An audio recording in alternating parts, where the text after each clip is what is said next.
Should have kept your mouth shut." The words hang in the air of Charlotte Douglas International Airport's Terminal B like poison captured by 7 different security cameras positioned throughout the TSA checkpoint area, each one recording the moment that will change everything. Blood drips onto the stainless steel screening table in steady drops, each one catching the harsh fluorescent light before spreading across the cold metal surface in expanding pools of crimson that seem to glow under the artificial brightness of a Tuesday morning that started like any other, but will end with careers destroyed, lives transformed, and a reckoning that's been 16 years in the making. Judge Monique Davis's cheek presses against that same table, her federal judicial credentials scattered on the floor 15 feet below where Officer Brett Hammond's knee grinds into her spine with the full weight of his 195 pounds bearing down on a 52-year-old woman whose only crime was presenting valid identification while being black. Her tailored charcoal suit, custom-fitted and pressed just this morning before dawn, is now twisted and stained, her right arm hanging at an unnatural angle from a shoulder that's partially dislocated, and her glasses lie shattered 3 feet away.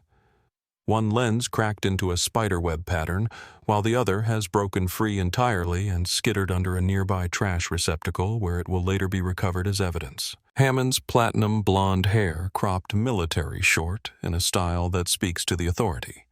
He believes he wields catches the security camera lights from multiple angles as he leans down closer to the woman beneath him. His pale blue eyes cold and certain of his righteousness, completely unaware that every word escaping his lips is being recorded with crystal clarity by equipment installed after the last lawsuit. The airport settled quietly out of court. His voice carries across the checkpoint area loud enough for the 37 travelers who have stopped to watch this spectacle unfold, their phones emerging from pockets and purses as modern witnesses to an ancient injustice playing out in real time.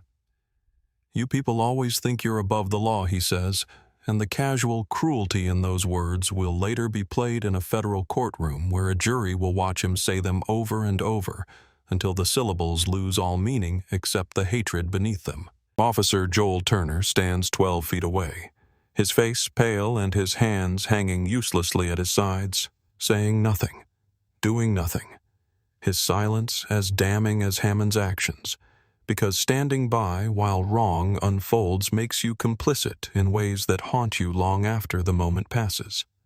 He will later testify that he wanted to intervene, wanted to tell Hammond to stop, wanted to do something other than freeze like a deer in headlights. But in this moment, he is simply one more officer who looks the other way, because that's what you do if you want to keep your job, keep your pension, keep your place in the brotherhood that values loyalty above justice. Near the entrance to the checkpoint, standing beside her mother, Keisha Wright, who is trying desperately to pull her away from the scene unfolding before them.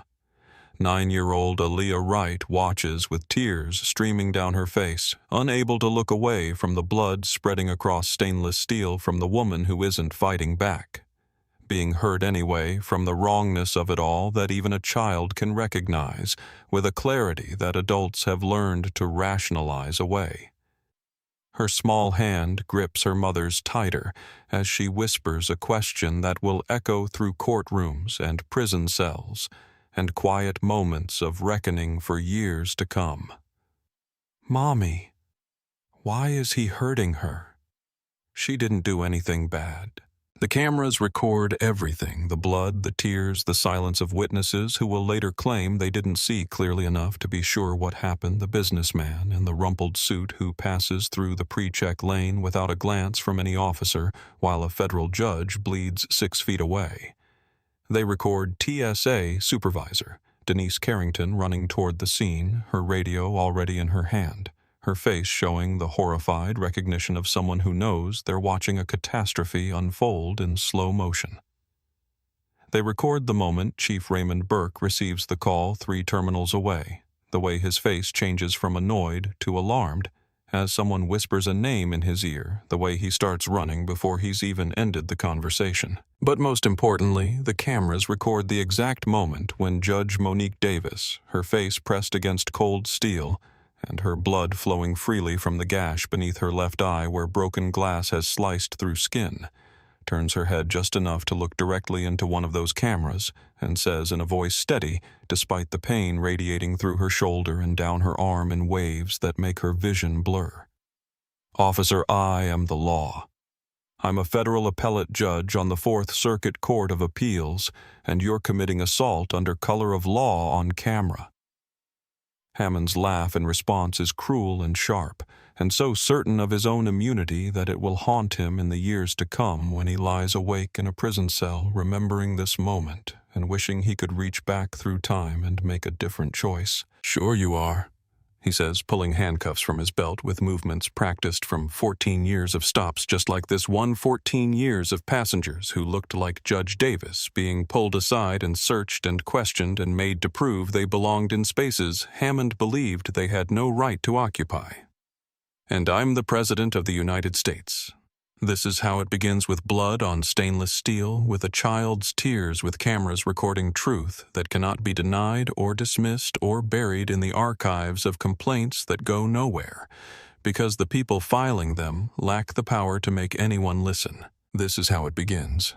But to understand how we arrived at this moment, how a decorated federal judge who has spent 23 years prosecuting criminals and upholding the Constitution came to be face down on an airport security table, with her blood pooling beneath her cheek. We need to go back 6 hours to a quiet townhouse in Charlotte's Myers Park neighborhood where the morning started with coffee and conversation, and the kind of ordinary tenderness between a mother and daughter that makes what comes after all the more unbearable. The alarm doesn't wake Judge Monique Davis because she's already awake, has been awake since 3:47 in the morning when her mind started running through the arguments she'll need to make before the Supreme Court in just a few hours.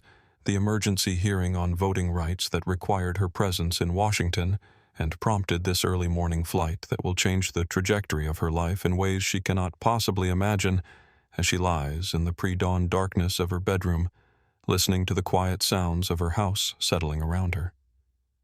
At 4:15, she gives up on sleep entirely and pads downstairs to her kitchen where the coffee maker has already begun its automatic brewing cycle, filling the space with the rich aroma of dark roast that she's relied on to fuel her through countless early mornings of case preparation and legal research and the endless work of trying to bend the arc of justice toward something resembling fairness. The kitchen is exactly as she left it last night after she finished reviewing her notes.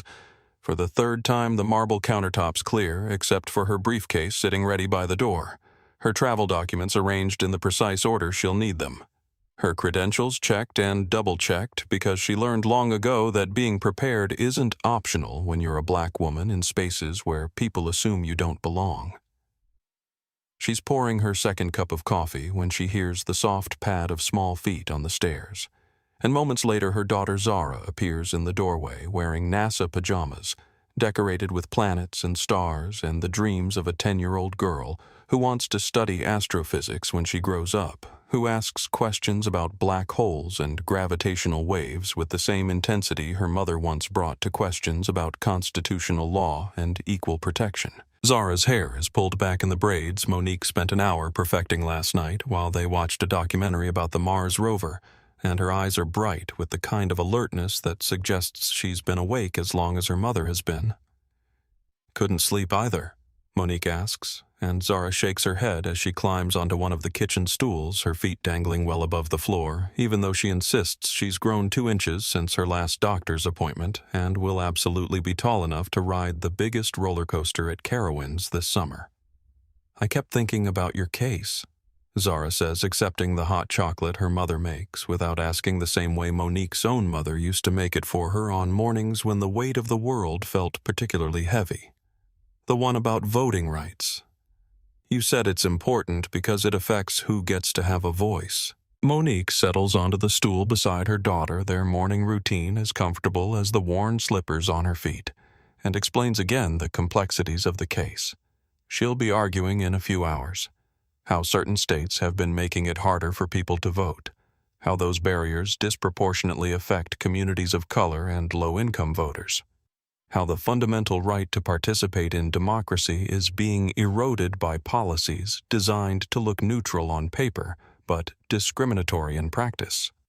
Zara listens with the intense focus she brings to everything that interests her, occasionally asking questions that cut to the heart of the matter, with the clarity that children possess before the world teaches them to complicate simple truths. "Why do people make it harder for other people to vote?"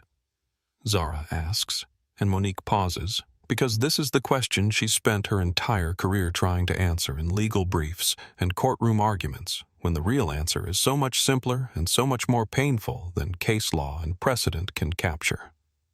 Because some people believe that power should belong to certain groups and not others, she says carefully, knowing that her daughter deserves honesty even when the truth is uncomfortable, and they use laws and policies to maintain that power in ways that look legitimate but are really just another form of discrimination. Zara considers this her hot chocolate cooling in her hands and asks the question that will echo in Monique's mind hours later when she's face down on a TSA screening table with a police officer's knee in her back. "Mom, when people do things that are wrong, even if they think they're right, can they change? Or are they just bad people forever?"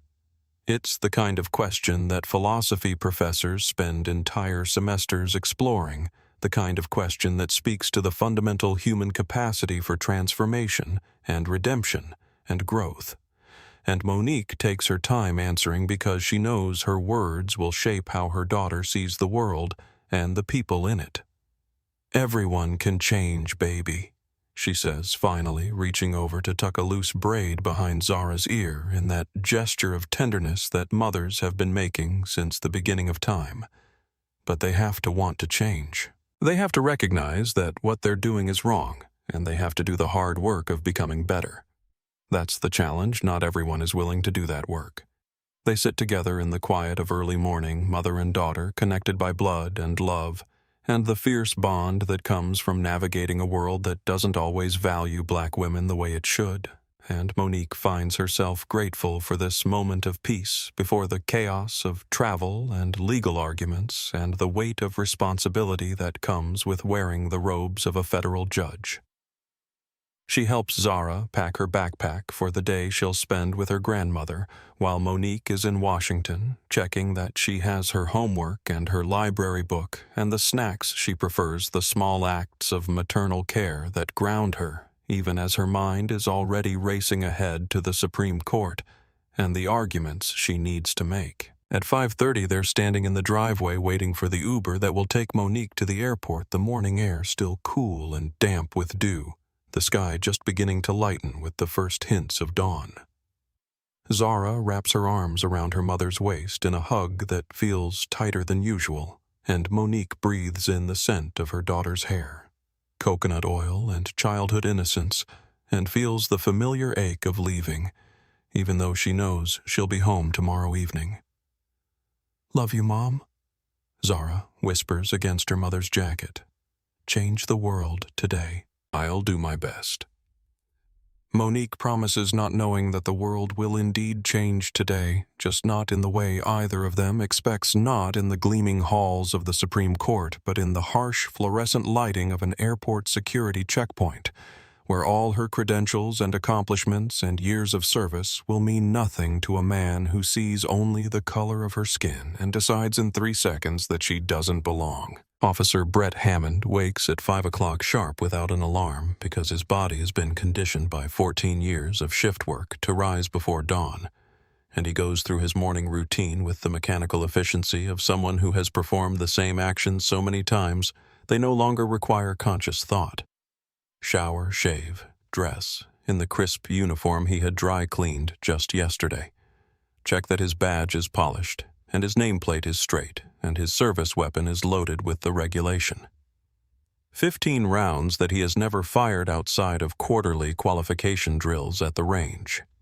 He's 38 years old, platinum blonde hair cropped so short it's almost white under certain lights. Pale blue eyes that his ex-wife once said were cold even when he was trying to be warm, a face that settles naturally into a scowl even when he's not particularly angry about anything. He pours himself coffee, black and strong, checks his phone for the morning's text messages from the group chat with officers. Kyle Peterson, Dean Garrett, and Mark Simmons. The same messages they exchange every week. crude jokes and complaints about management and the running tally of their informal betting pool that turns racial profiling into sport. This week's standings show him down by 3 stops, which means Peterson is winning with 17 redirects of minority passengers away from pre-check lanes versus Hammond's 14, and the competitive part of his personality that drove him to be top of his academy class and earn 2 commendations for vigilant security practices before anyone questioned what exactly those practices entailed, now bristles at being in second place. He texts back a single message: "Watch me catch up today," and feels the familiar anticipation that comes before a shift at the TSA checkpoint, the sense of power and control that he's never quite found anywhere else in his life. The drive to Charlotte Douglas International Airport takes 23 minutes through early morning traffic that's just beginning to build, and Hammond uses the time to mentally prepare for the day ahead, the same way athletes visualize their performance before a game running through the tells. He's learned to watch for the behavioral patterns that he's convinced indicate someone who doesn't belong in expedited screening, even though his definition of doesn't belong has somehow always correlated almost perfectly with passengers who aren't white. He parks in the employee lot, badges through security with nods to the guards who know him by name, and arrives at the morning briefing 10 minutes early because punctuality is one of the few things his father taught him before disappearing when Hammond was 12, and leaving behind only a legacy of anger and resentment that his son has never quite learned to process in healthy ways. Lieutenant Travis Cooper runs the briefing with his usual combination of bureaucratic efficiency and willful blindness to what's actually happening under his command, assigning officers to their posts for the day, and reminding everyone about the new sensitivity training that corporate keeps mandating, and that everyone knows is just box checking designed to protect the department from liability rather than actually change behavior. Hammond gets assigned to TSA Checkpoint 4. Not the first 2 checkpoints which handle the highest volume of traffic, but the one that processes pre-check and priority boarding passengers. The assignment he always requests and usually receives, because Cooper knows Hammond keeps things orderly in ways that require no further explanation between men who understand each other perfectly. "Another day in paradise," Peterson mutters as they head toward their respective posts, and Hammond nods in agreement, feeling the familiar weight of his badge and his authority and his absolute certainty that he's one of the good guys protecting ordinary travelers from the people who don't belong, never quite examining the assumption underlying that belief or questioning why the people who don't belong in his mental framework always seem to have darker skin than his own. He's accumulated 27 formal complaints over his 14-year career, more than any other officer in the department, and exactly 0 of those complaints have resulted in sustained findings or disciplinary action, because Lieutenant Cooper dismisses them all with the same rotating list of excuses: insufficient evidence, conflicting accounts, no video available. He said, she said situations that always resolve in favor of the officer wearing the badge.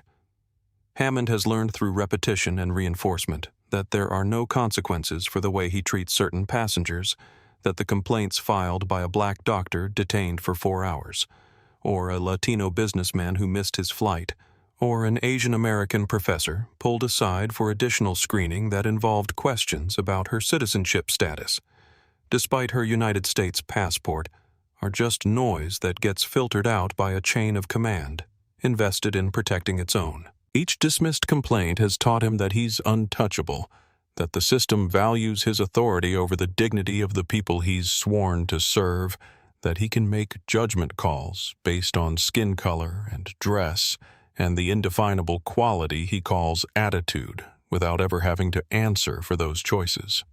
He positions himself at the entrance to pre-check lane 4 at precisely 6:45 15 minutes before the morning rush typically begins, and surveys his domain with the satisfaction of someone who believes he's exactly where he's supposed to be, doing exactly what he's supposed to do. White travelers in business attire pass through with barely a glance because Hammond has learned to recognize the markers of belonging. The expensive briefcases, the airline status cards, the confident demeanor of people who have never been questioned about whether they have a right to be in the spaces they occupy.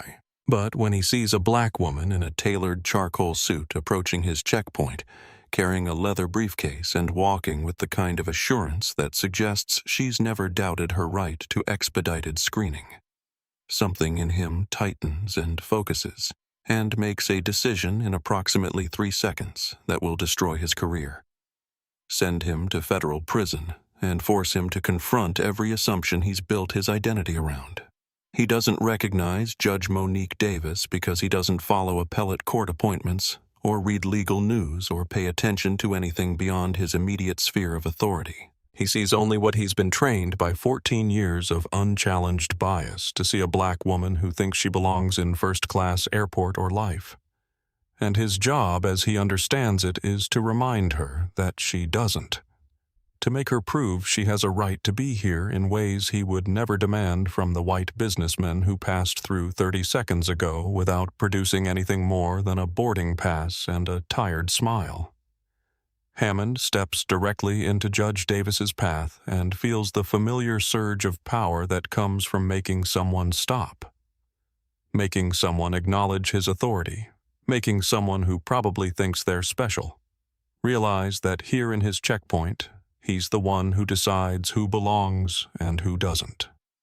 "Ma'am, this line is for verified travelers only," he says, his voice carrying the practiced tone of someone who's said these words hundreds of times before to passengers who look like the woman standing before him.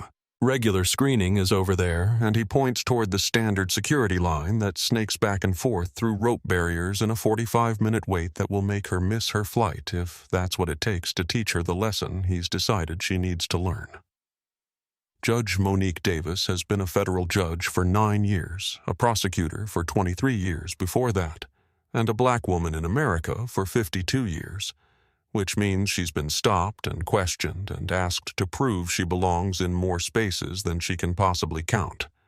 So when Officer Hammond blocks her path with his hand resting on his belt and his face already set in lines of hostile certainty, she feels the familiar combination of frustration and careful control that comes from knowing that how she responds in the next few seconds will determine whether this is merely an annoying delay or something that escalates into real danger. She reaches into her briefcase with movements that are deliberately slow and visible, aware that sudden gestures around police officers can be misinterpreted in fatal ways, and produces her credentials, her federal judicial identification with its holographic seal and photograph, that matches her face exactly.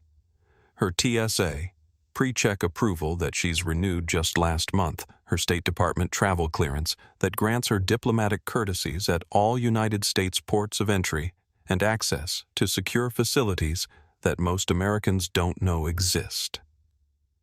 "I'm Judge Monique Davis, 4th Circuit Court of Appeals," she says in the calm, professional tone she's honed through thousands of courtroom interactions where maintaining composure under pressure was the difference between winning and losing.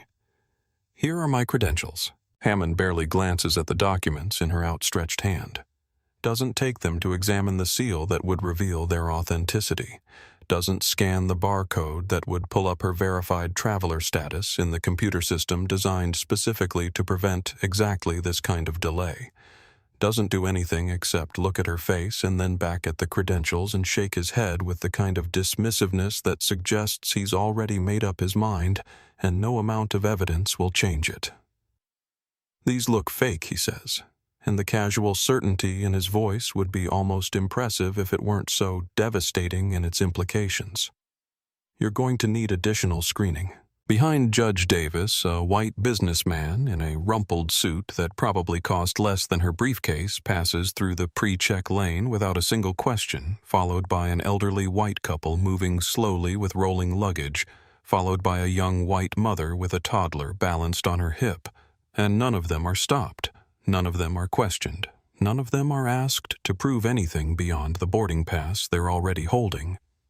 Judge Davis notes this because her entire career has been built on recognizing patterns and documenting evidence and understanding that individual incidents are rarely isolated when they fit into larger frameworks of discrimination, and she keeps her voice level even as anger begins to simmer beneath her carefully maintained composure.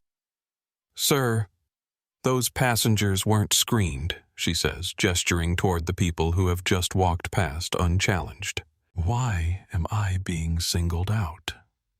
Hammond's face hardens in that particular way that white men's faces harden when their authority is questioned by black women who refuse to simply comply and disappear and make themselves smaller, and he reaches for his radio with movements that carry a threat even before words are spoken. "Are you refusing a lawful order?" he asks, and the question is designed to trap her in a no-win situation where any attempt to assert her rights can be reframed as non-compliance and used to justify whatever comes next. Judge Davis has prosecuted enough civil rights cases to know exactly what's happening here, has sent enough corrupt officers to prison to recognize the script they follow when they decide to abuse their power, and she makes the calculation that she's made countless times before in her life: how to navigate an unjust situation while preserving her safety and her dignity and her ability to seek accountability after the immediate danger has passed. "I'm not refusing anything," she says clearly, knowing that security cameras are recording this interaction, even if she can't see them, knowing that her words will matter later when the official reports are written and the narratives are constructed. "I'm asking for your badge number and your supervisor's name. That's my right under department policy." The request for identification is the trigger that transforms this from a routine stop into something that will end with blood on stainless steel, because Hammond has learned through 14 years of unchallenged authority that when passengers start asking for badge numbers and supervisor names, it means they think they're important enough to file complaints that might actually matter, and his response to that perceived threat is always the same: escalate before they can establish dominance, before they can claim victim status. Make sure everyone watching understands who has power in this interaction. He reaches for his radio and speaks loud enough for nearby passengers to hear, performing his authority for an audience he's trying to recruit as witnesses to her alleged non-compliance. "I need backup at Pre-Check Lane 4, he says into the radio, his eyes never leaving Judge Davis's face. Non-compliant passenger, possibly hostile. "I'm not being non-compliant," Judge Davis says, her voice still steady despite the adrenaline beginning to flood her system in response to the very real danger she can feel building in the space between them. "I'm asking for your identification, as is my right." Hammond ignores her words entirely and steps closer, invading the personal space that most people maintain automatically in normal interactions, crowding her in a way that's designed to intimidate and unsettle and make her step back or flinch, or give him the reaction that will justify what he's already decided to do. Hands on the wall, he orders, pointing toward the metal partition beside the screening area. "You're getting a pat-down." "On what grounds?" Judge Davis asks. Because even now, even as danger crystallizes around her, she's a lawyer and a judge, and someone who believes that rules should mean something, that authority should be exercised within constitutional boundaries, that asking for justification is both a right and a responsibility in a nation supposedly governed by law, rather than the arbitrary whims of whoever holds power in any given moment. That's when Hammond grabs her. His hand clamps around her upper bicep with a force that will leave finger-shaped bruises visible for weeks. Bruises that will be photographed and measured and presented as evidence in a federal courtroom where a jury will see exactly how much force this man believed was necessary to restrain a 52-year-old woman who hasn't raised her voice or made any aggressive movement or done anything except assert her rights in the calm tone of someone who has spent her entire professional life speaking truth to power. He yanks her toward the wall with a violent motion that makes several nearby travelers gasp audibly, and her briefcase slips from her grip because both hands are now focused on maintaining balance as she's propelled forward, the expensive leather case hitting the tile floor with a crack as its brass clasps pop open and legal documents scatter across the terminal. Supreme Court briefs marked "Confidential" in red letters case files containing sensitive information that will take paralegals hours to collect, and reorganize and tucked in the side pocket the crayon drawing Zara made last week, showing the two of them holding hands under a sun that she colored bright yellow with rays extending to the edges of the page. Officer Joel Turner stands 10 feet away, watching this unfold, his younger face showing conflict and uncertainty, and the paralysis that comes from knowing something is wrong, but not knowing how to intervene without destroying your own career in a department that values loyalty above morality. He will testify later after immunity has been granted and consequences have been negotiated that he wanted to say something, wanted to stop his partner, wanted to be the kind of officer who chooses righteousness over self-preservation. But in this moment he simply stands there and watches and says nothing, while Judge Monique Davis is shoved face first toward a wall for the crime of being black, and confident in a space where a white police officer has decided she doesn't belong. Hammond pushes her forward and her shoulder impacts the wall, first absorbing force that makes her wince, and he's already reaching for his handcuffs when she turns her head slightly and speaks in a voice that's still remarkably controlled given the circumstances. "Officer, I haven't resisted. You're using excessive force. I need you to stop before you injure me." But Hammond has crossed a threshold in his mind where her words no longer register as communication from another human being, but merely as noise from someone who needs to be subdued and controlled and reminded of her place, and he grabs her right wrist with one hand, while his other hand plants between her shoulder blades to keep her pressed against the wall. "You people always think you're above the law," he says, and the words carry 14 years of accumulated resentment and unchecked bias, and the particular anger of men who believe their authority is under siege from people who refuse to know their place. Judge Davis turns her head just enough to make eye contact, her cheek still pressed near the wall, her voice cutting through his certainty with words that should have made him stop, should have made him reconsider, should have given him one final chance to step back from the precipice he's about to plunge over. "Officer, I am the law," she says clearly. "I'm a federal judge on the Fourth Circuit Court of Appeals." Hammond's laugh is sharp and cruel and so certain of his own righteousness that it will haunt the nightmares of everyone who hears it played back in the federal courtroom where his conviction is delivered. "Sure you are," he says, pulling his handcuffs from his belt with practiced efficiency. "And I'm the President of the United States. You're being detained for disorderly conduct." Judge Davis keeps her hands visible, keeps her body compliant, keeps doing everything she's supposed to do to stay safe in an encounter that has already moved beyond reason into the territory where nothing she says or does will matter because Hammond has decided how this ends. What specific conduct, she asks her legal training, asserting itself even now. "I've followed every instruction. I haven't raised my voice. I haven't resisted in any way." Hammond doesn't answer with words because he's moved past the point where he feels any need to justify his actions to this woman who still doesn't understand that her credentials mean nothing to him, that her accomplishments are irrelevant, that her attempt to assert dignity and rights is just more evidence of the uppity attitude he's here to correct. He grabs her right wrist and wrenches it behind her back with a violent twisting motion that's fast and brutal and completely unnecessary for restraining someone who isn't fighting.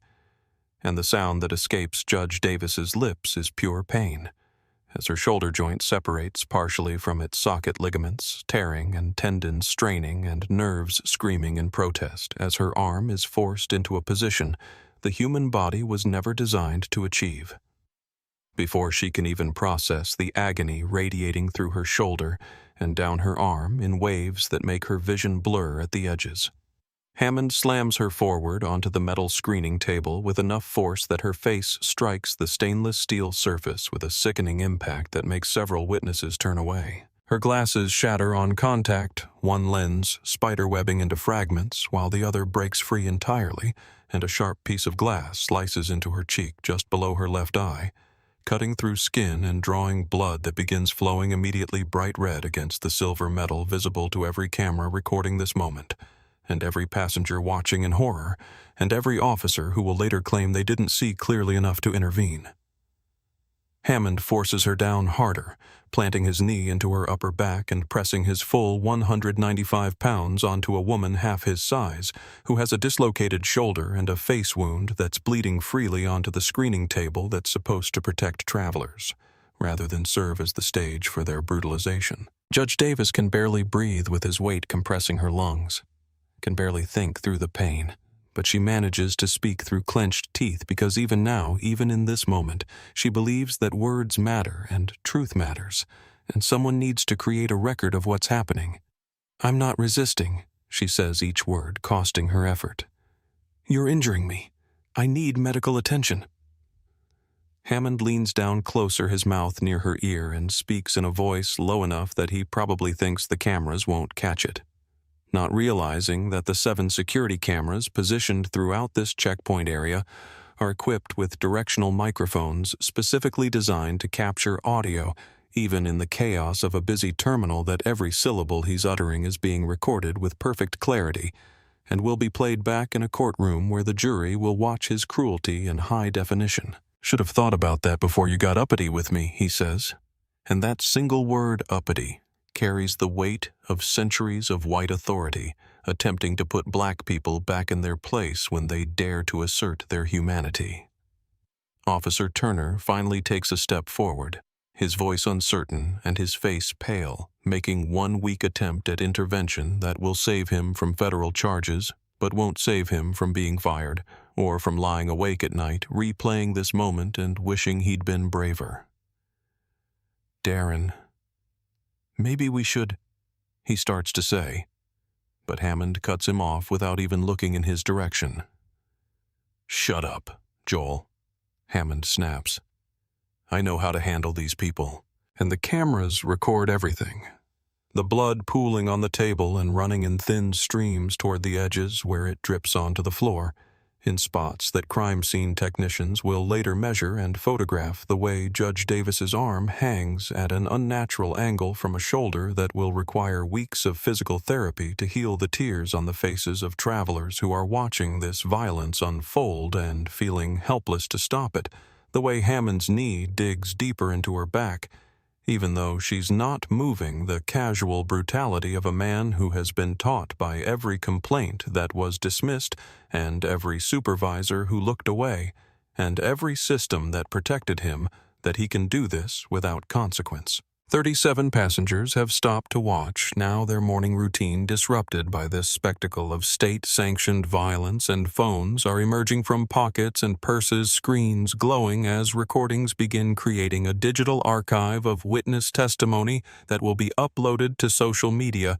before Hammond even realizes what's happened, that will be shared and reshared until millions of people have seen this moment, until Judge Monique Davis bleeding on a TSA screening table becomes an image that defines a national conversation about whose dignity matters and whose doesn't, about who gets believed when they say they belong, and who has to prove it with credentials that aren't worth the official seals stamped upon them. And in the crowd pressed against her mother's side with tears streaming down her face, and her hand gripping so tight that Keisha Wright will have marks from her daughter's fingernails.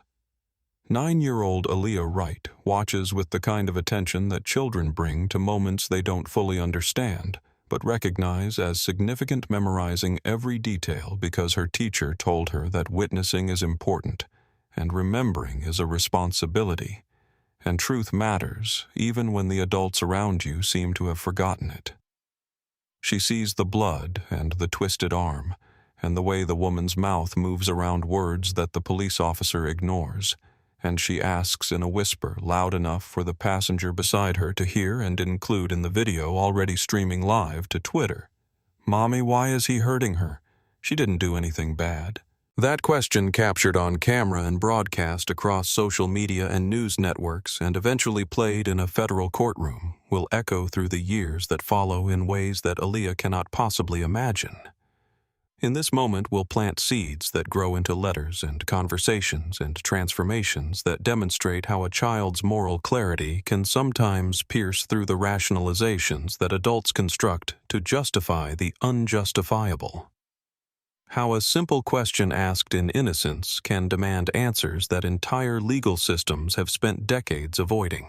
Colonel Harrison Blake is 64 years old and retired from 32 years of service as a Judge Advocate General Officer in the United States Army, which means he's spent most of his adult life prosecuting military crimes and defending the rule of law and standing in courtrooms where the stakes involved lives and honor and the fundamental question of whether justice can exist within hierarchical structures designed to protect their own. He's a black man who wears his authority in the straightness of his posture and the measured precision of his speech, and the way his eyes track patterns of behavior with the assessment skills of someone who's interviewed hundreds of witnesses and cross-examined countless defendants and learned to recognize abuse of power from across a crowded room. He's traveling to a veterans conference in Atlanta where he's scheduled to speak about military justice reform, and he's standing in the standard security line because his pre-check application is still processing through bureaucratic channels that move slowly for everyone, regardless of rank or service record. Which means he has a clear view of everything happening at Checkpoint 4 when Officer Brett Hammond grabs Judge Monique Davis's arm and yanks her toward the wall with violence that makes Colonel Blake's jaw tighten and his hand move automatically toward the phone in his breast pocket. He watches Hammond slam her onto the screening table, watches her glasses shatter and her blood begin to flow, watches the knee plant itself in her back while she lies unresisting and bleeding.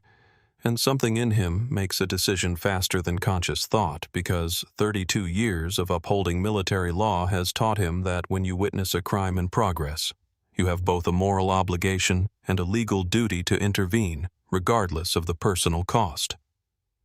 He steps out of the security line, ignoring the TSA agent who calls after him about maintaining order, and walks toward the scene unfolding at Checkpoint 4 with the bearing of someone who has commanded soldiers in combat zones and testified before courts martial and faced down generals who believed their rank made them immune to accountability. "Officer, release that woman immediately," Colonel Blake says in a voice that carries the weight of 3 decades of military authority cutting through the chaos of the terminal with absolute clarity. "You're committing assault under color of law, and I'm witnessing it." Hammond looks up from where he's kneeling on Judge Davis's back, his face flushed with exertion and anger and the particular frustration of someone who's being challenged in the middle of establishing dominance, and his eyes land on this tall black man in an expensive suit who's speaking to him like he has any authority in this situation. "Sir, step back, or you'll be arrested for interfering with a police officer," Hammond says, his voice carrying a threat that would probably work on most civilians who aren't accustomed to standing their ground against armed authority. But Colonel Blake has stared down insurgents and testified against commanding officers and stood firm in situations where wavering could mean death.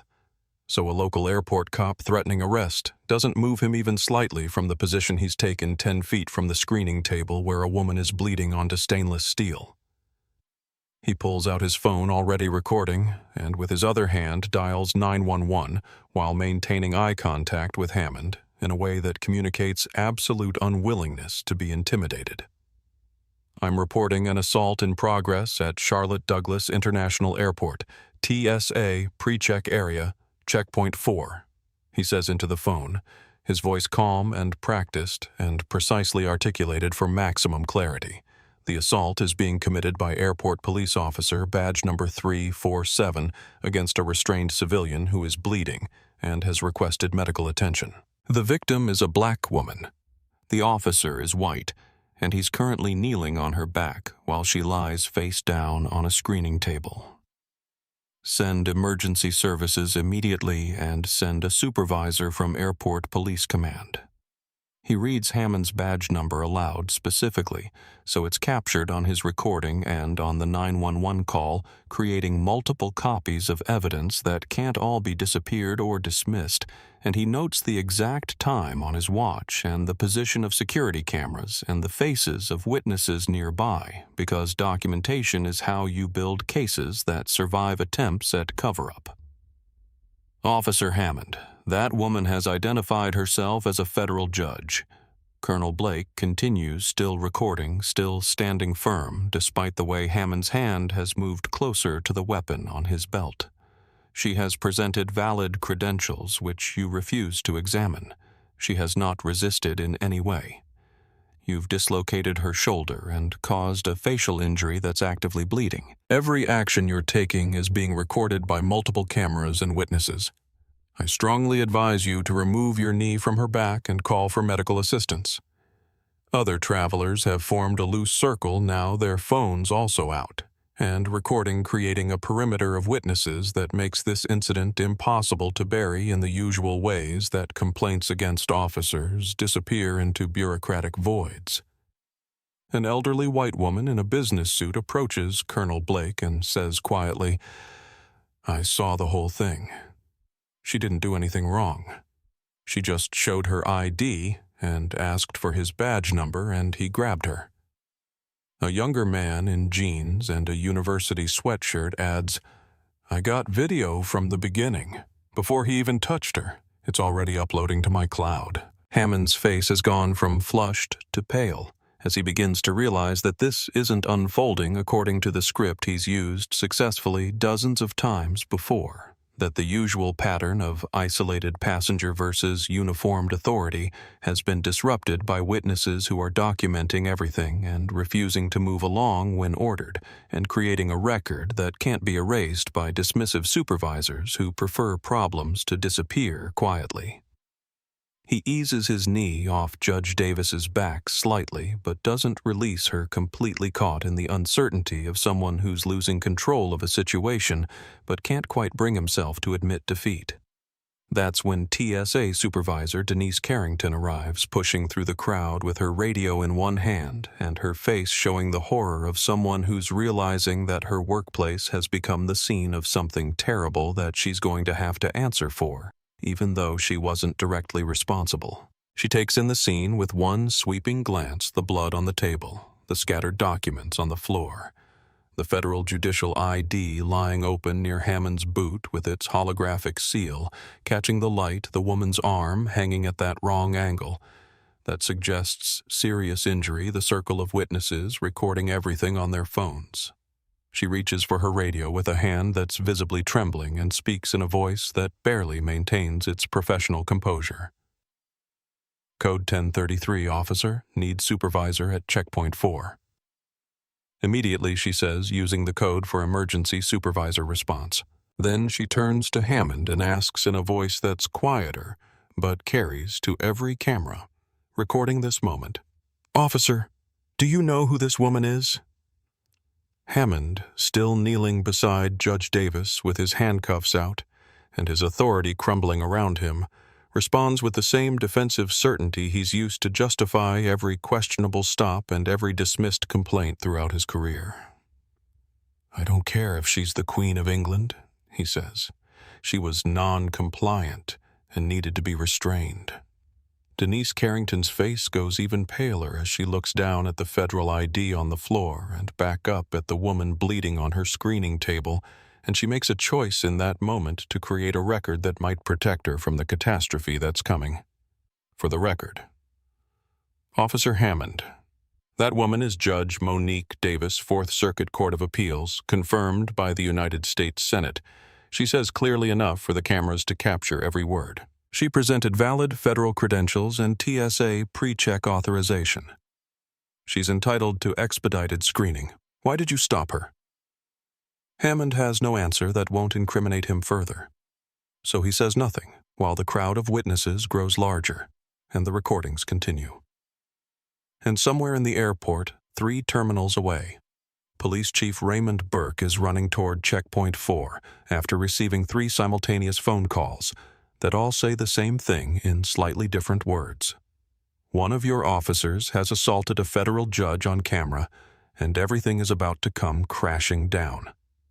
Chief Raymond Burke arrives 4 minutes after Denise Carrington's radio call, slightly out of breath from running through terminals designed for walking travelers rather than sprinting police chiefs, his uniform still crisp, but his face already showing the strain of someone who knows he's about to have the worst day of his professional career. He's 61 years old, 3 years from retirement with a full pension, and in the time it takes him to cover the distance from Terminal C to Checkpoint 4 in Terminal B, he's received phone calls from the TSA terminal manager, the airport authority director, and a city councilman who somehow already has video of the incident that's apparently spreading across social media faster than Burke can run. Denise Carrington intercepts him 15 feet from the scene, and he's grateful for those 15 feet because they give him a moment to see what he's walking into before he has to perform authority for the cameras that he can see are recording from every angle. Judge Davis sitting up now, but still on the screening table, cradling her right arm against her chest in a way that speaks to serious injury. Blood covering the left side of her face and staining her expensive suit. Her federal credentials scattered on the floor around her like accusatory evidence at a crime scene, and Hammond standing nearby with his hands hanging at his sides and his face showing the first real fear Burke has ever seen cross his most problematic officer's features. Carrington leans close and whispers directly in Burke's ear, her breath warm and urgent. "That's Judge Monique Davis, Fourth Circuit Appellate Judge. Senate confirmed." Hammond stopped her at Pre-Check, refused to examine her credentials, grabbed her when she asked for his badge number, dislocated her shoulder, slammed her face onto the table. "It's all on camera. Multiple witnesses. Already on social media." Burke feels his stomach drop because he's been in law enforcement long enough to recognize career-ending disasters when they're described in that kind of detail, and he knows without being told that this isn't something he can manage or contain or spin into a plausible narrative where reasonable officers made reasonable mistakes in difficult circumstances. This is assault captured on video against a woman whose position in the federal judiciary means the FBI will be involved. Before the day is over means federal charges are likely, means the civil lawsuit will be massive, means his own attempts to dismiss Hammond's previous complaints are about to be examined by prosecutors and civil rights attorneys who won't accept the justifications that have worked for years within the comfortable confines of internal affairs reviews designed to protect officers rather than hold them accountable. He approaches slowly, trying to project calm authority, while his mind races through options that are all bad. Settling finally on damage control that he knows is probably futile, but is the only play he has left. "Your Honor," he says deliberately, using her title to acknowledge what Hammond refused to see, his voice dropping into the careful tones of someone attempting de-escalation after the explosion has already occurred. "Let's get you somewhere private, get you medical attention, anything you need. I'm certain we can handle this internally without Judge Monique Davis cuts him off before he can finish the sentence, and despite the pain visible in every line of her face and the blood still flowing from the cut beneath her eye and the shoulder that's clearly causing her agony, her voice carries the unmistakable tone of someone who has spent 23 years as a federal prosecutor and knows exactly what's happening, and refuses to participate in the cover-up that Burke is already attempting to construct. "Chief Burke, I presume," she says, and he nods because there's no point denying the obvious. "I've spent 23 years prosecuting cover-ups of police misconduct. I've sent corrupt officers to federal prison. I know exactly what you're attempting to do right now with your suggestions of privacy and internal handling, and I'm telling you that it won't work because everything that's happened here has been recorded by multiple cameras and multiple witnesses, and I will not allow this incident to disappear into the kind of internal review process that clearly hasn't worked for your department." She gestures with her good arm toward the security cameras positioned throughout the checkpoint area, 7 of them visible from where they're standing.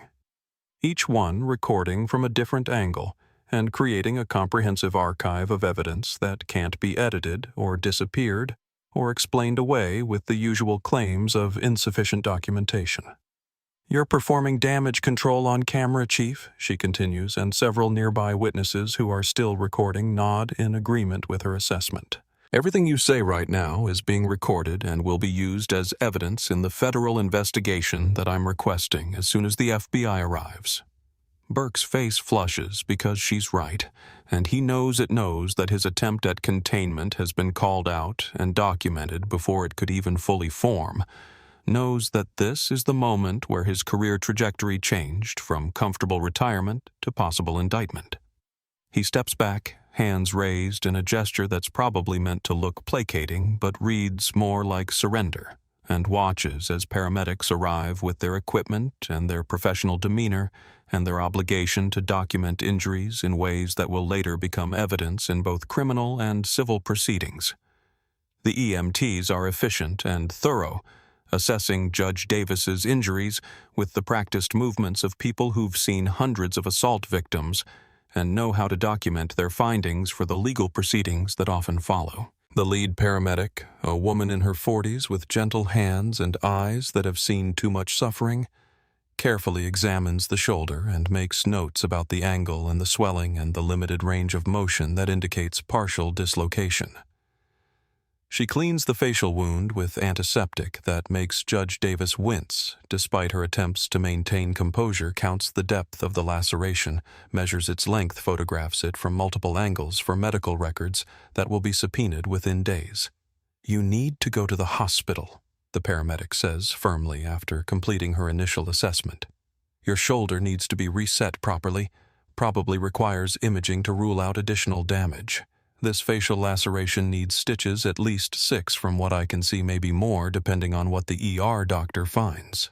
You're at risk for infection nerve damage if we don't address the shoulder immediately, possible concussion from the impact to your head." Judge Davis shakes her head despite the medical advice, despite the pain that's written across her features, despite the very reasonable argument that she needs professional care in a hospital setting rather than this makeshift treatment area in an airport checkpoint. "I'm not leaving until I speak with the FBI," she says, and her voice carries the absolute certainty of someone who has made a decision based on years of experience with how evidence disappears and witnesses recant and incidents get buried when victims cooperate with requests to move to private locations away from cameras and crowds. "Treat me here. I'll go to the hospital after I've made my statement to federal investigators." The paramedic exchanges glances with her partner, a silent conversation between professionals who understand that their patient is within her rights to refuse transport, but also recognize the risks she's taking by delaying care, and they reach a compromise that involves setting up a more comprehensive treatment station right there in the checkpoint area where Judge Davis remains visible to the cameras and the witnesses and the growing crowd of travelers who have stopped to watch this spectacle unfold. They immobilize her shoulder with a sling that will hold it stable until it can be properly reduced. Apply butterfly bandages to the facial wound to control bleeding until sutures can be placed. Check her vital signs and note the elevated blood pressure and heart rate that are consistent with trauma and pain and the adrenaline that comes from surviving violence. While the paramedics work, Chief Burke makes another attempt at containment that demonstrates either his desperation or his fundamental misunderstanding of the situation he's facing, approaching Colonel Harrison Blake and the other witnesses who are still recording on their phones with expressions that range from concerned to angry to deeply disturbed. "Sir, I'm going to need you to surrender your phone as part of our investigation," Burke says to Colonel Blake, his voice attempting authority that he no longer actually possesses in this situation. "All recordings made in the secure area of the airport need to be turned over to law enforcement." Colonel Blake doesn't even blink, doesn't move his phone from the position where it's still recording everything, doesn't show any sign of being intimidated by a local police chief whose authority is built on cooperation rather than actual legal power. Chief Burke confiscating witness recordings without a warrant constitutes evidence tampering under Title 18 United States Code Section 1519, he says, with the precision of someone who has memorized federal statutes and isn't afraid to cite them when necessary.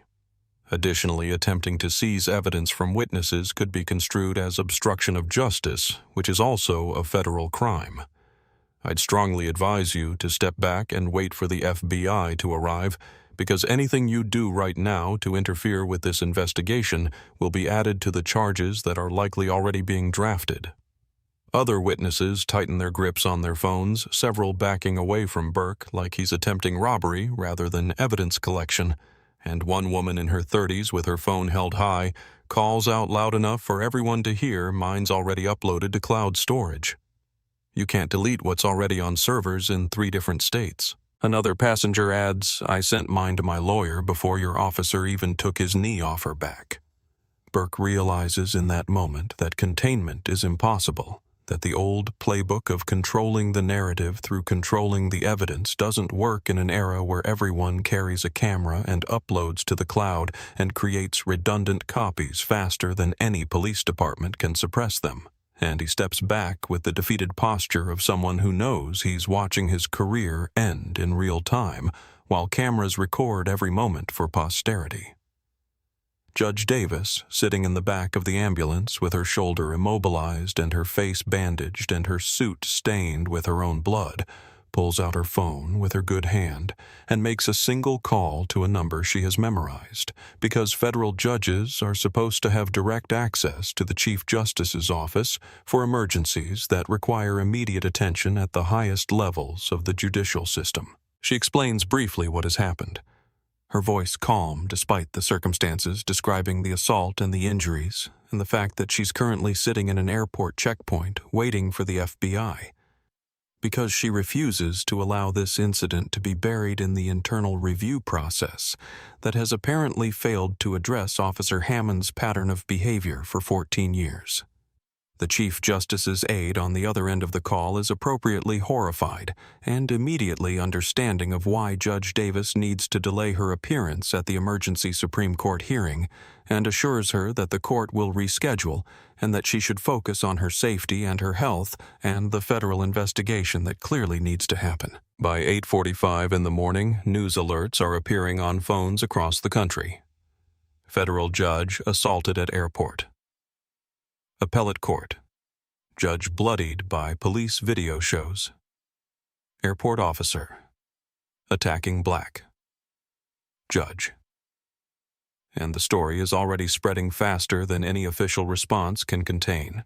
It's shared and reshared and commented upon by millions of people who are watching 7-camera footage of Brett Hammond's knee on Judge Monique Davis's back while she bleeds onto stainless steel and asks for medical attention that he refuses to provide. Alia Wright is 9 years old and small for her age, which means she can see through the gaps in the crowd of adults who are pressed together watching the aftermath of violence unfold at Checkpoint 4, can see the woman with blood on her face sitting in the ambulance, can see the police officer who hurt her standing nearby. Looking scared for the first time since this started, can see all of it with the kind of clarity that children bring to moments before adults teach them to look away from uncomfortable truths and mind their own business and stop asking questions that might disturb the social order. She's still holding her mother Keisha Wright's hand so tightly that both their palms are damp with sweat, still crying, although the sobs have quieted into silent tears that track down her cheeks and drip off her chin, still unable to shake the image of that woman's face hitting the metal table and the blood that came after, and the way she kept saying she wasn't fighting but got hurt anyway. Keisha is trying to pull her daughter away, trying to shield her from seeing more, trying to get them back to their own flight that they're now in danger of missing because Aaliyah has refused to move from this spot since the assault began, but the girl's feet are planted as firmly as any adult making a moral stand. "Baby, we need to go," Keisha says softly, kneeling beside her daughter and cupping her face in both hands to break her line of sight to the checkpoint area. "This isn't something you need to keep watching. Let's go catch our flight." But Aaliyah shakes her head with a certainty that surprises her mother, pulling out the small notebook and purple pen she always carries because her teacher, Mrs. Patterson, told the class that scientists and writers and people who want to change the world need to document what they observe, need to write things down before memory fades and details blur, and truth gets softened by time. "I can't go yet," Aaliyah says, opening her notebook to a fresh page and beginning to write in the careful printing of a 4th grader who takes penmanship seriously. "I need to write down everything I saw so I don't forget. Mrs. Patterson says when you see something wrong, you write it down so you can tell the truth later." Keisha watches her daughter write this small girl forming letters with intense concentration and feels pride and heartbreak in equal measure because 9-year-olds shouldn't have to witness police brutality and document it like tiny investigators. But also, her daughter is showing a moral courage that many adults in this terminal have failed to demonstrate, and maybe that matters, even if the cost is innocence, lost too young. She reads over Aaliyah's shoulder as the girl writes, "The police officer grabbed the lady's arm really hard. She said she wasn't fighting, but he hurt her anyway. He pushed her onto the table and I heard a crack sound. Her glasses broke. There was blood. He put his knee on her back. She asked for help, but he said a bad thing to her. She was wearing a nice suit and had papers that he didn't look at. Other white people went through the line, but he only stopped her. I think he stopped her because of how she looked. My teacher says that's called prejudice when you judge someone by how they look instead of who they are." Aaliyah pauses in her writing and looks up at her mother with eyes still wet from crying, but also fierce with a determination that Keisha recognizes because she sees it in the mirror when she's fighting for her students at the underfunded school where she teaches fighting for resources and respect, and the belief that black children deserve the same opportunities as anyone else. "Mommy, why did he hurt her?" Aaliyah asks. And it's the same question she asked before, but this time there's an expectation of a real answer rather than a comforting platitude. She was being nice. She wasn't yelling. She showed him her ID like he asked. Why did he hurt her when she didn't do anything bad? Keisha Wright is 34 years old and has been teaching elementary school for 11 years, which means she's had a lot of practice explaining difficult concepts to children in ways they can understand. But this question defeats her usual strategies, because the truth is too harsh and the lie is too comfortable, and her daughter deserves neither harshness nor comfort, but something in between that acknowledges reality while preserving hope. Sometimes people do wrong things even when they know better. She starts carefully aware that other passengers nearby are listening to this conversation and maybe learning something from how a black mother explains racism to her black daughter in an airport where that racism just played out in blood and brutality. That police officer made a decision based on what the lady looked like instead of listening to what she was saying or looking at her ID. And that's wrong. That's what we call discrimination when you treat someone badly because of their skin color. But he's a police officer. Aaliyah says, her voice rising slightly with the distress of someone whose worldview is being shaken by evidence that contradicts what she's been taught. Police are supposed to protect people. That's what Officer Martinez told us when he came to our school for Safety Day. He said police help people who are in trouble. That's what they're supposed to do. Keisha agrees, pulling her daughter close and feeling the small body trembling slightly against her own. But sometimes police officers forget that. Sometimes they use their power in wrong ways. That's why it's important that you wrote down what you saw, baby. Because when people in power do wrong things, we need witnesses who tell the truth about what really happened. Aaliyah looks down at her notebook at her careful documentation of the assault she witnessed and asks a question that will echo through the years to come, in letters and conversations and transformations that she can't possibly imagine in this moment. Do you think he knows he did something wrong? Or does he think he was right?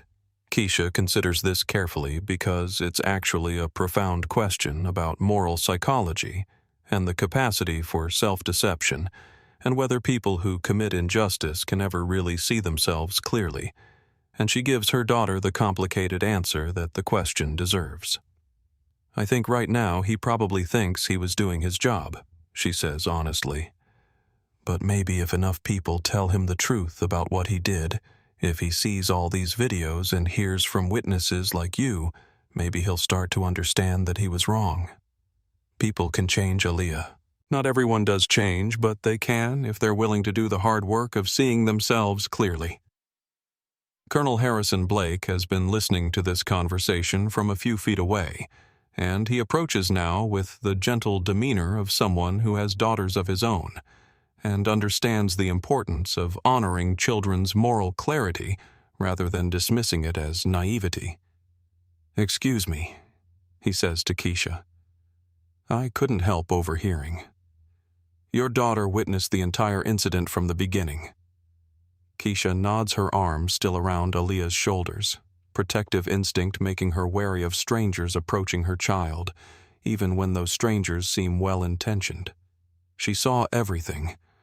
I tried to get her to look away, but she said she needed to remember it. Colonel Blake kneels down so he's at eye level with Aaliyah, a gesture of respect that acknowledges her as a person rather than just a child, and speaks to her directly with the seriousness that her documentation deserves. Aaliyah. That's your name, right? He asks, and she nods. My name is Colonel Blake. I used to be a lawyer in the Army, and I also saw what happened to that lady. What you did by writing everything down in your notebook, that's very important. When the FBI gets here, they're going to want to talk to witnesses who saw what happened, and your notebook will help you remember all the details clearly. Would you be willing to tell them what you saw? Aaliyah looks at her mother for permission, and Keisha feels torn because she wants to protect her daughter from being further traumatized by having to recount this violence. But she also knows that Aaliyah's testimony could be crucial in ensuring that Officer Hammond faces real consequences. And she remembers all the times when black witnesses stayed silent because speaking up seemed too dangerous or too futile, and she makes a decision that she hopes is the right one. If you want to talk to them, baby, I'll be right there with you, Keisha says. It's your choice. Aaliyah looks down at her notebook one more time at the careful documentation of injustice witnessed and recorded, and nods with a seriousness that seems too old for her small face. I want to tell them, she says quietly. I don't want him to hurt anyone else the way he hurt that lady. Within 30 minutes, the FBI arrives. Special Agents Jennifer Ross and David Kim, both carrying credentials that Colonel Blake verifies carefully before allowing them to approach Judge Davis, both radiating the kind of competence that comes from years of federal investigations, and both immediately understanding that they're walking into a situation that requires careful handling because federal judges don't get assaulted on camera without significant repercussions flowing through every level of law enforcement. Agent Ross is 42, black female, and has spent 15 years investigating civil rights violations, which means she takes one look at Judge Davis's injuries and the security camera positions and the crowd of witnesses and knows exactly what kind of case she's building. Agent Kim is 36, Korean American, and specializes in police corruption, which means he's already mentally drafting the subpoenas they'll need for airport security footage and personnel records and communication logs that will reveal patterns of behavior stretching back years. They separate witnesses to get independent statements, standard investigative procedure to prevent contamination of testimony, and Agent Ross sits with Aaliyah and Keisha in a quiet corner of the terminal where the girl can speak without dozens of people listening. Ross has interviewed child witnesses before, knows how to ask questions that elicit information without leading or traumatizing, and she starts with the gentlest possible approach. Aaliyah. I understand you saw what happened to Judge Davis, she says, using the judge's name to make the victim real rather than abstract. Can you tell me what you remember? Aaliyah opens her notebook and begins to read from her careful notes. Her voice small but steady, recounting every detail from the moment Hammond first approached Judge Davis, to the blood on the table, to the words he said that made nearby passengers gasp in shock. And Agent Ross takes her own notes while occasionally asking clarifying questions that help establish timeline and sequence and the specific language that was used.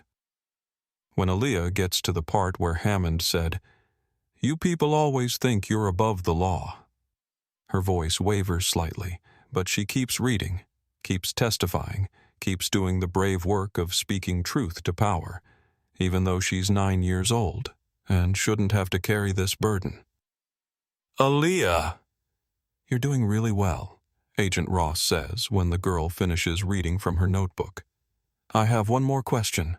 When you watched what was happening, when you saw Officer Hammond grab Judge Davis and push her onto the table, what did you think was happening? Aaliyah considers this carefully, her face scrunched up in concentration as she tries to articulate something that she felt more than thought, something that registered in her gut before her brain could put words to it.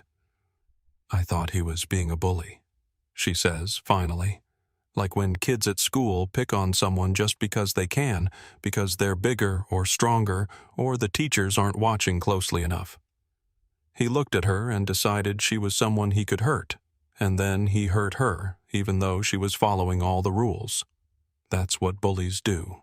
Agent Ross writes this down word for word because it's one of the most concise descriptions of abuse of power she's ever heard, and it came from a 9-year-old girl whose moral clarity hasn't yet been clouded by the rationalizations and justifications that adults use to explain away injustice.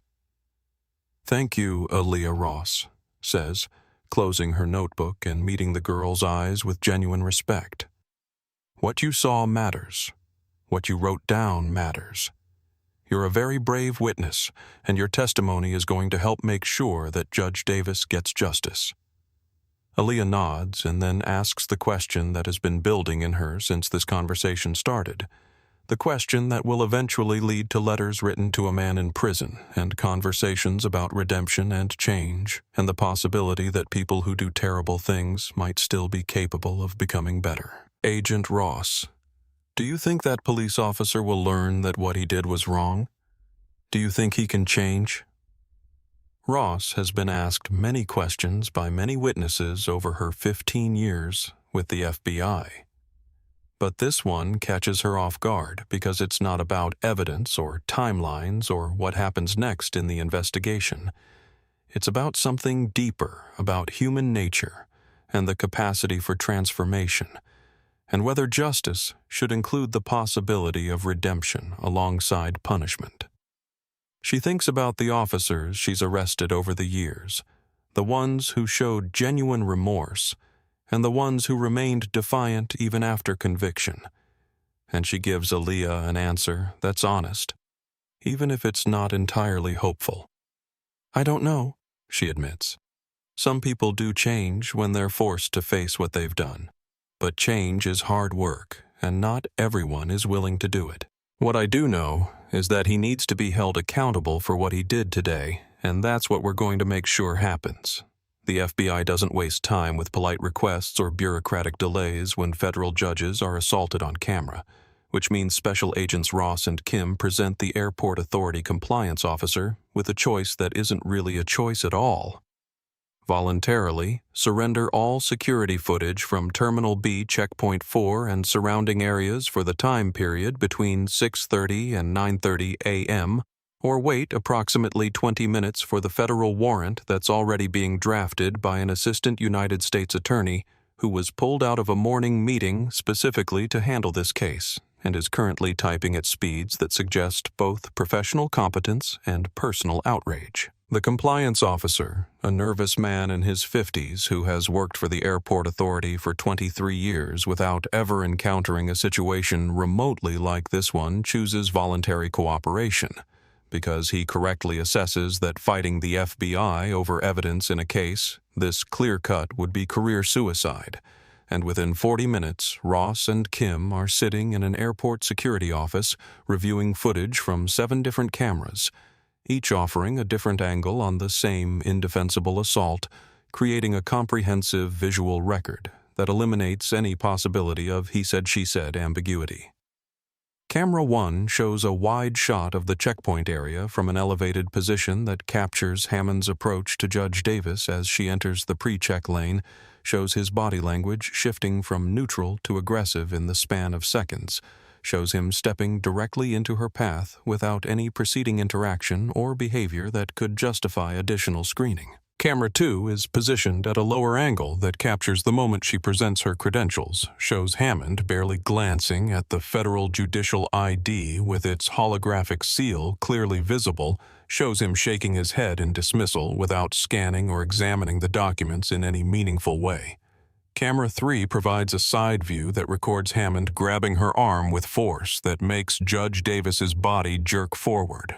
Involuntarily captures the exact moment her briefcase falls from her grip and hits the floor with contents scattering, and Camera 4's overhead position shows the briefcase impact and the explosion of documents across the tile in a pattern that crime scene technicians will later photograph and measure. Camera 5, positioned frontally, provides the most devastating footage, a clear view of Judge Davis's face, striking the screening table the moment her glasses shatter the blood that begins flowing immediately from the cut beneath her eye, her expression of pain and shock, and the terrible realization that no amount of compliance will protect her from this violence. Camera 6 behind and to the left shows Hammond's knee planting itself in her back and the full weight of his body pressing down while she lies unresisting captures the way her mouth moves around words that request medical attention.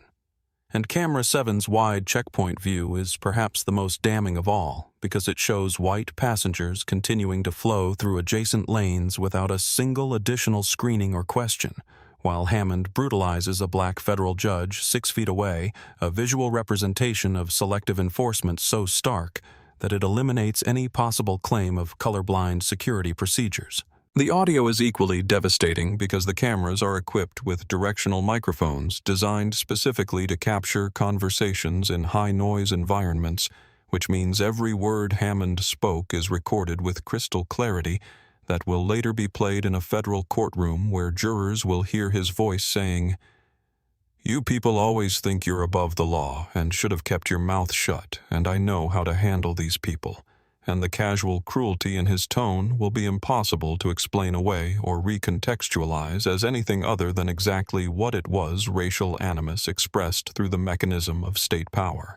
Agent Kim isolates the audio track and creates a transcript that will be entered as evidence noting timestamps for each significant statement, and he marks several exchanges where Judge Davis can be heard clearly asserting her identity and requesting Hammond's badge number and explaining that she's not resisting, while Hammond's responses grow progressively more aggressive and dismissive.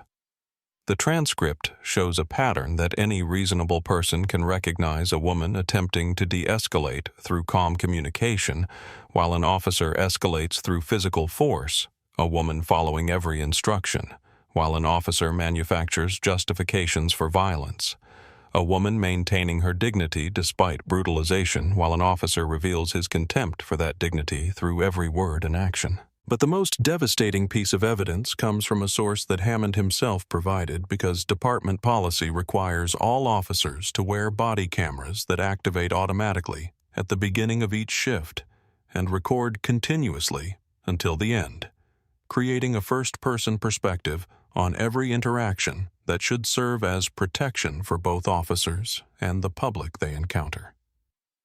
Hammond claimed in his initial incident report filed 2 hours after the assault that his body camera malfunctioned during the encounter with Judge Davis, that no recording exists from his perspective, a claim that would have been accepted without question in the old days when technology was less sophisticated and storage was limited and officers controlled their own footage. But the Charlotte Airport Police Department upgraded its system 3 years ago to include automatic cloud backup, which means that even if an officer claims their camera malfunctioned or their storage card corrupted, or any of the dozen other technical excuses that have been used to explain away inconvenient recordings, the footage is simultaneously uploading to secure servers that officers don't control and can't access, creating redundant copies that survive deletion attempts and equipment failures and the various forms of evidence destruction that occasionally happen when recordings contradict official narratives. Agent Ross contacts the department's IT administrator and requests access to the cloud backup system, presenting credentials that override any local authority to restrict federal investigators.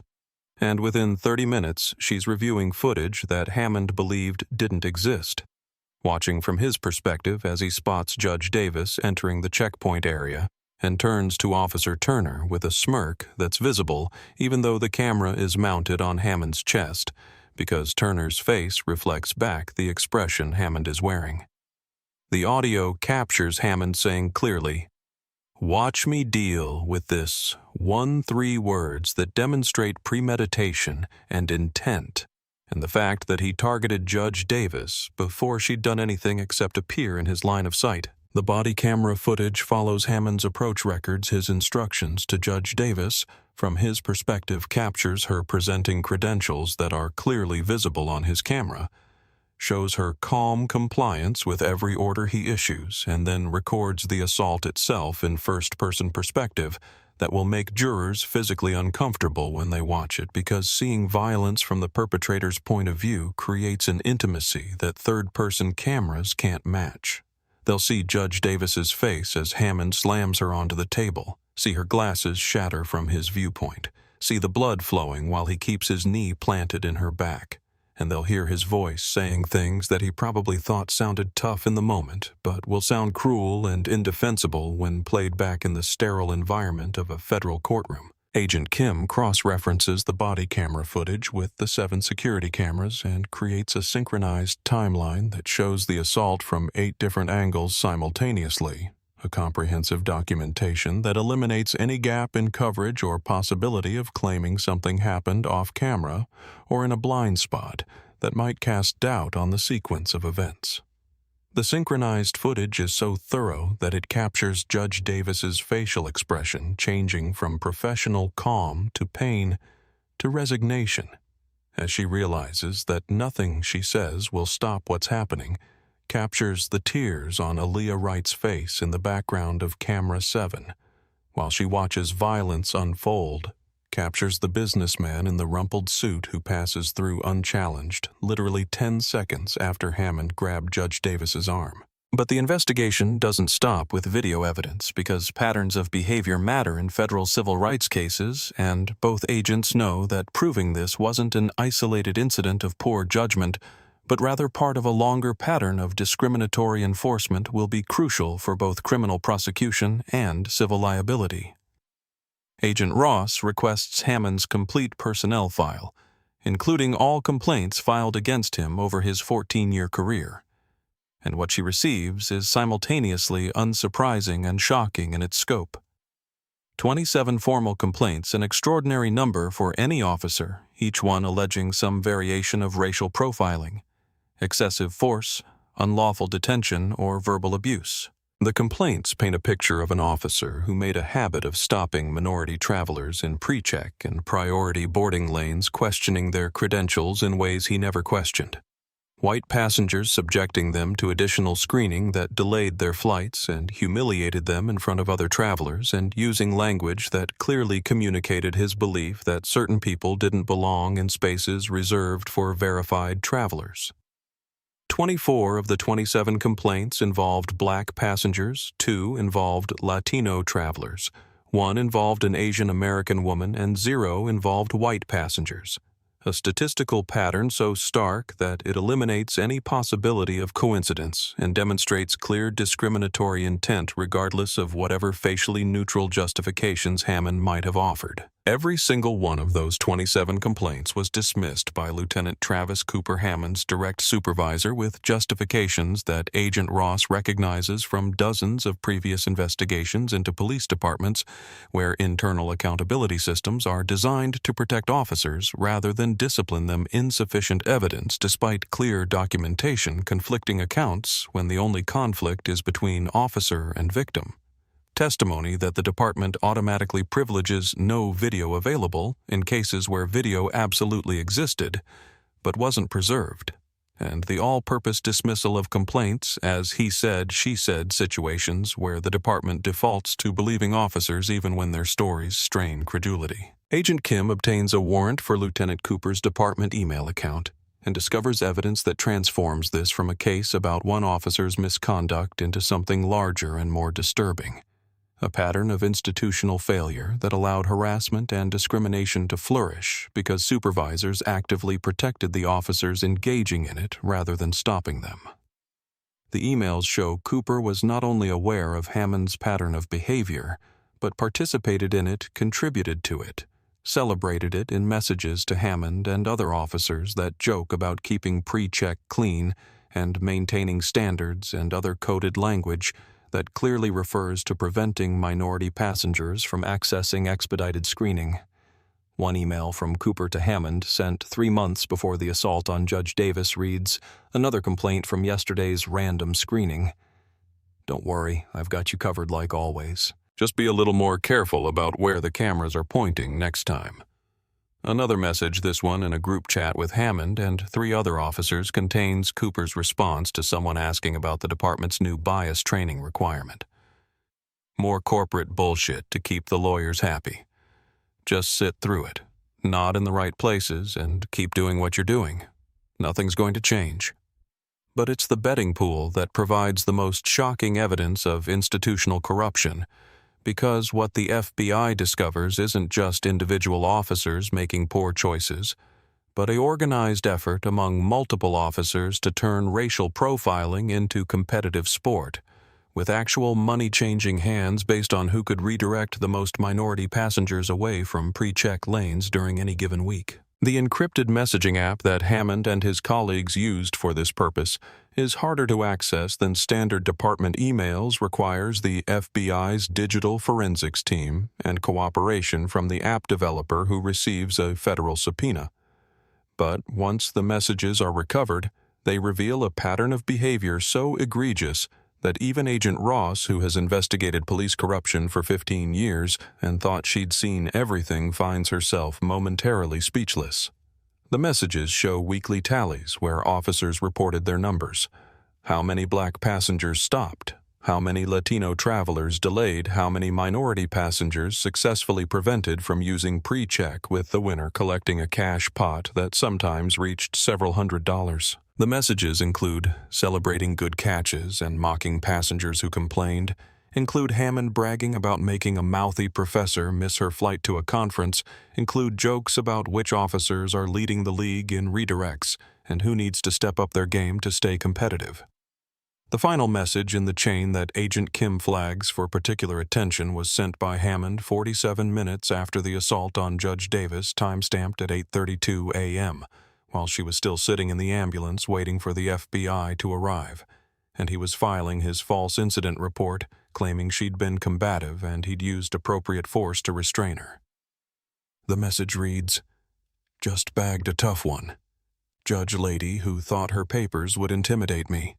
Worth double points for this week's total.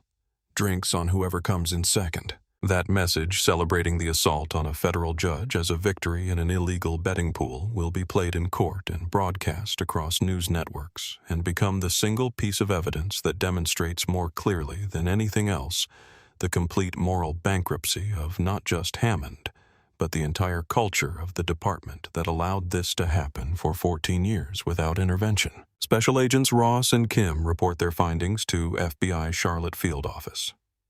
Special Agent in Charge Patricia Morrison at precisely 2:15 p.m. on the day of the assault, presenting evidence that includes synchronized camera footage from 8 different angles, a transcript of Hammond's body camera audio showing premeditation 27, dismissed complaints demonstrating a pattern of discriminatory behavior, email evidence of supervisory cover-up extending to Lieutenant Cooper, and encrypted messages revealing an organized betting pool where racial profiling was treated as competitive sport. Morrison listens to their presentation with the professional calm of someone who has spent 28 years with the Bureau investigating every form of corruption and criminal behavior that humans inflict upon each other.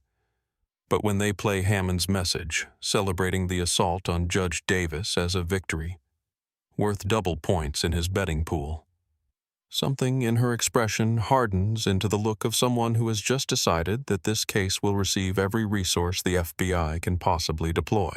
She makes 3 phone calls in the next 15 minutes.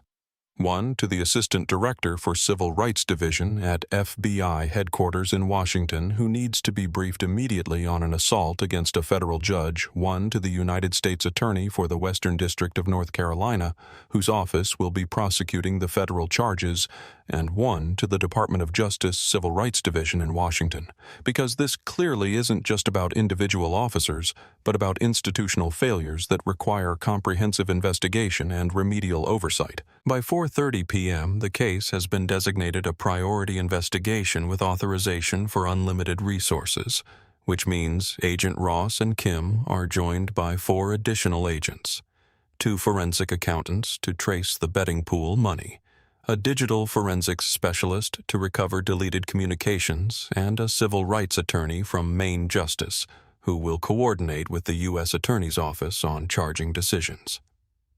The expanded investigative team begins systematic interviews with every current and former employee of the Charlotte Airport Police Department, starting with the officers who weren't directly involved in the assault, but may have witnessed Hammond's pattern of behavior, or heard about the betting pool, or received instructions from supervisors to dismiss complaints without proper investigation. The FBI sets up a temporary field office in a conference room at the Airport Authority building, and over the next 6 weeks, agents interview 83 current employees and 27 people who left the department in the past 5 years, creating a comprehensive record of testimony that will later be used to establish not just individual criminal culpability, but organizational liability under Title 42. United States Code Section 14,141, which prohibits patterns or practices of conduct by law enforcement that violate constitutional rights. Officer Joel Turner. Hammond's partner, who stood by and watched the assault without intervening, is interviewed first because the FBI wants to assess his willingness to cooperate before deciding whether to offer immunity or pursue charges. He sits in the interview room with a lawyer who advised him that cooperation is his only real option, given the video evidence showing his failure to intervene, and he makes the calculation that many people make when their choices narrow to self-preservation versus loyalty to colleagues who have already destroyed themselves. We all knew what Hammond did. Turner tells Agent Ross, his voice carrying the weight of shame that comes from confession without absolution. We were told to look the other way by Lieutenant Cooper, told that complaints against Hammond and a few other officers were handled at the supervisor level, and we shouldn't concern ourselves with the details. Agent Ross asks the obvious question. If everyone knew, why didn't anyone stop him? Turner's answer reveals the mechanism through which organizational cultures protect wrongdoing. A system of informal punishments for officers who break the code of silence. Consequences that aren't official or documented, but are real and effective at maintaining complicity. Officers who complained about Hammond or Cooper or questioned the way things were done got bad assignments, overnight shifts in the parking garages, paperwork. Duty, the jobs nobody wants. Your evaluations would suddenly include criticisms that didn't exist before. Your requests for training or promotion would be denied without explanation. So everyone learned that the cost of speaking up was too high and we just stopped speaking up. He describes the betting pool in detail, how it started about 4 years ago as what Hammond called keeping ourselves motivated during the boring routine of checkpoint duty. How it evolved from informal tracking to actual money-changing hands. How Lieutenant Cooper knew about it and participated occasionally with his own contributions to the pot. How Chief Burke received at least 2 anonymous complaints about discriminatory screening patterns, but never investigated beyond asking Cooper if there were any problems, and accepting Cooper's assurance that everything was fine.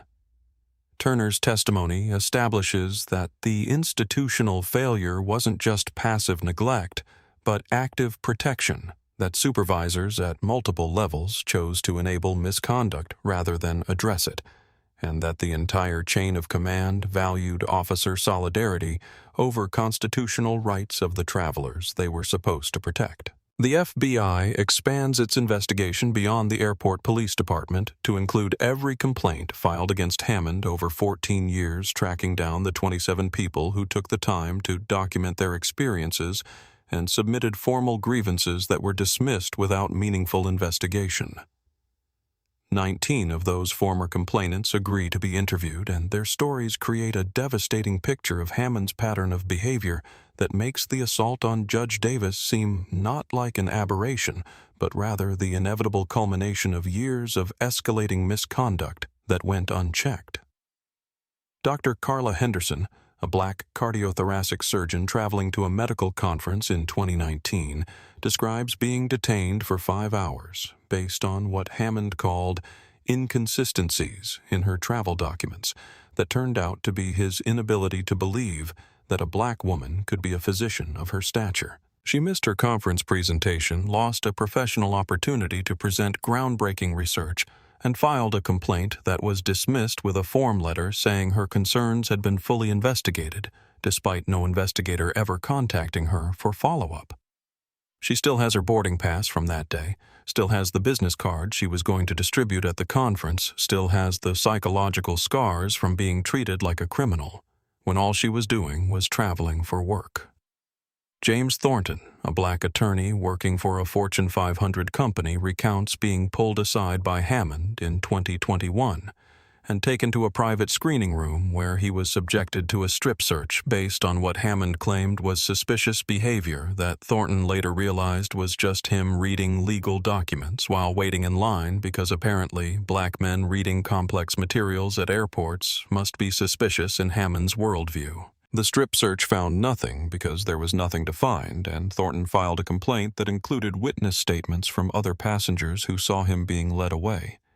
But the complaint was dismissed with Cooper's standard language about insufficient evidence to sustain the allegations. Olympic track athlete Simone Pierce describes missing her flight to an international qualifying event in 2020 because Hammond selected her for what he called random additional screening that somehow lasted 90 minutes and involved questions about where she got the money for her first-class ticket, as if a world-class athlete couldn't possibly afford first-class travel without suspicious funding sources.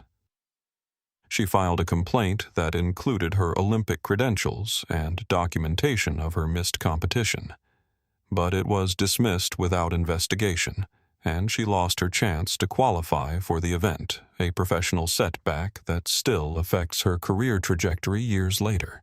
Each story follows the same pattern: a minority traveler in pre-check or priority boarding stopped for reasons that white passengers never face, subjected to additional screening or questioning that serves no security purpose, delayed or humiliated, or in some cases physically searched, and then having their complaints dismissed by a chain of command that clearly valued protecting Hammond more than protecting the civil rights of the travelers he targeted. The statistical pattern is so clear that the FBI's forensic accountants create charts showing that Hammond stopped minority passengers at a rate 17 times higher than the department average, that 91% of his random additional screenings involved passengers of color, despite those passengers representing only 38% of pre-check users at Charlotte Douglas, and that white passengers in expensive business attire passed through his checkpoint at a 99.4% approval rate, while black passengers in similar attire faced additional screening 47% of the time.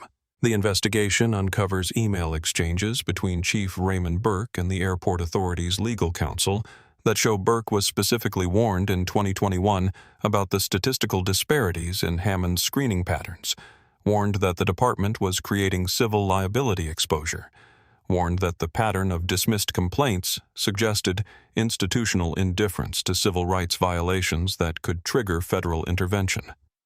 Burke's response, preserved in an email that will be entered as evidence, reads, "Lieutenant Cooper assures me that Officer Hammond is simply more vigilant than average.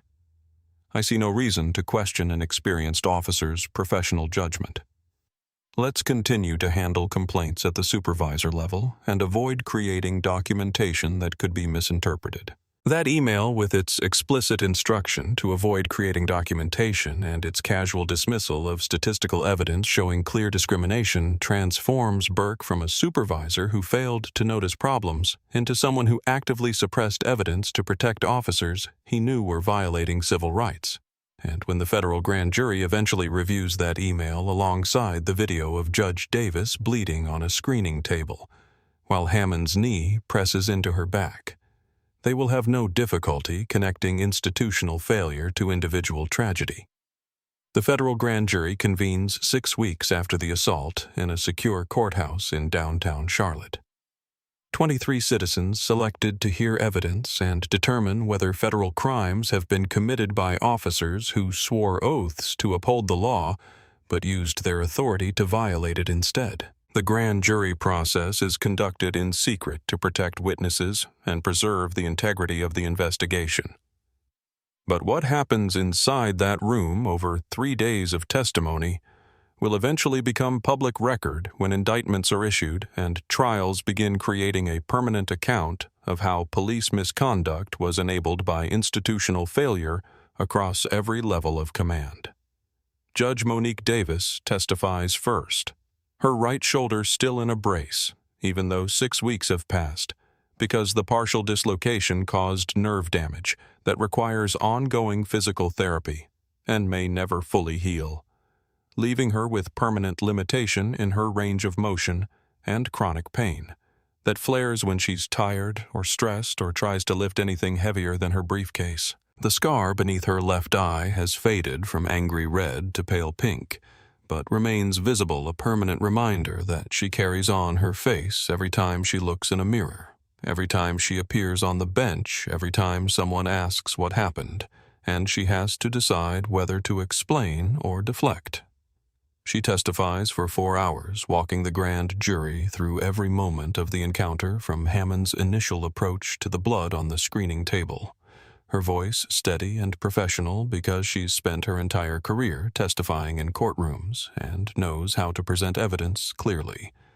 But the grand jurors can see the cost in her face when she describes the pain of her shoulder dislocating or the fear she felt when Hammond's knee pressed into her back, and she realized that no amount of credentials or status or calm communication would protect her from this violence. She presents her federal judicial ID that Hammond refused to examine, shows the boarding pass that clearly authorized her use of Pre-Check, produces the State Department credentials that should have ended any question about her identity, and then explains that none of it mattered, because Hammond had made his decision about who she was in the 3 seconds it took him to see her face and walk toward her with hostile intent already formed. The grand jury hears Colonel Harrison Blake testify about what he witnessed, his military bearing and precise language lending credibility to testimony that doesn't need enhancement because the video evidence speaks for itself.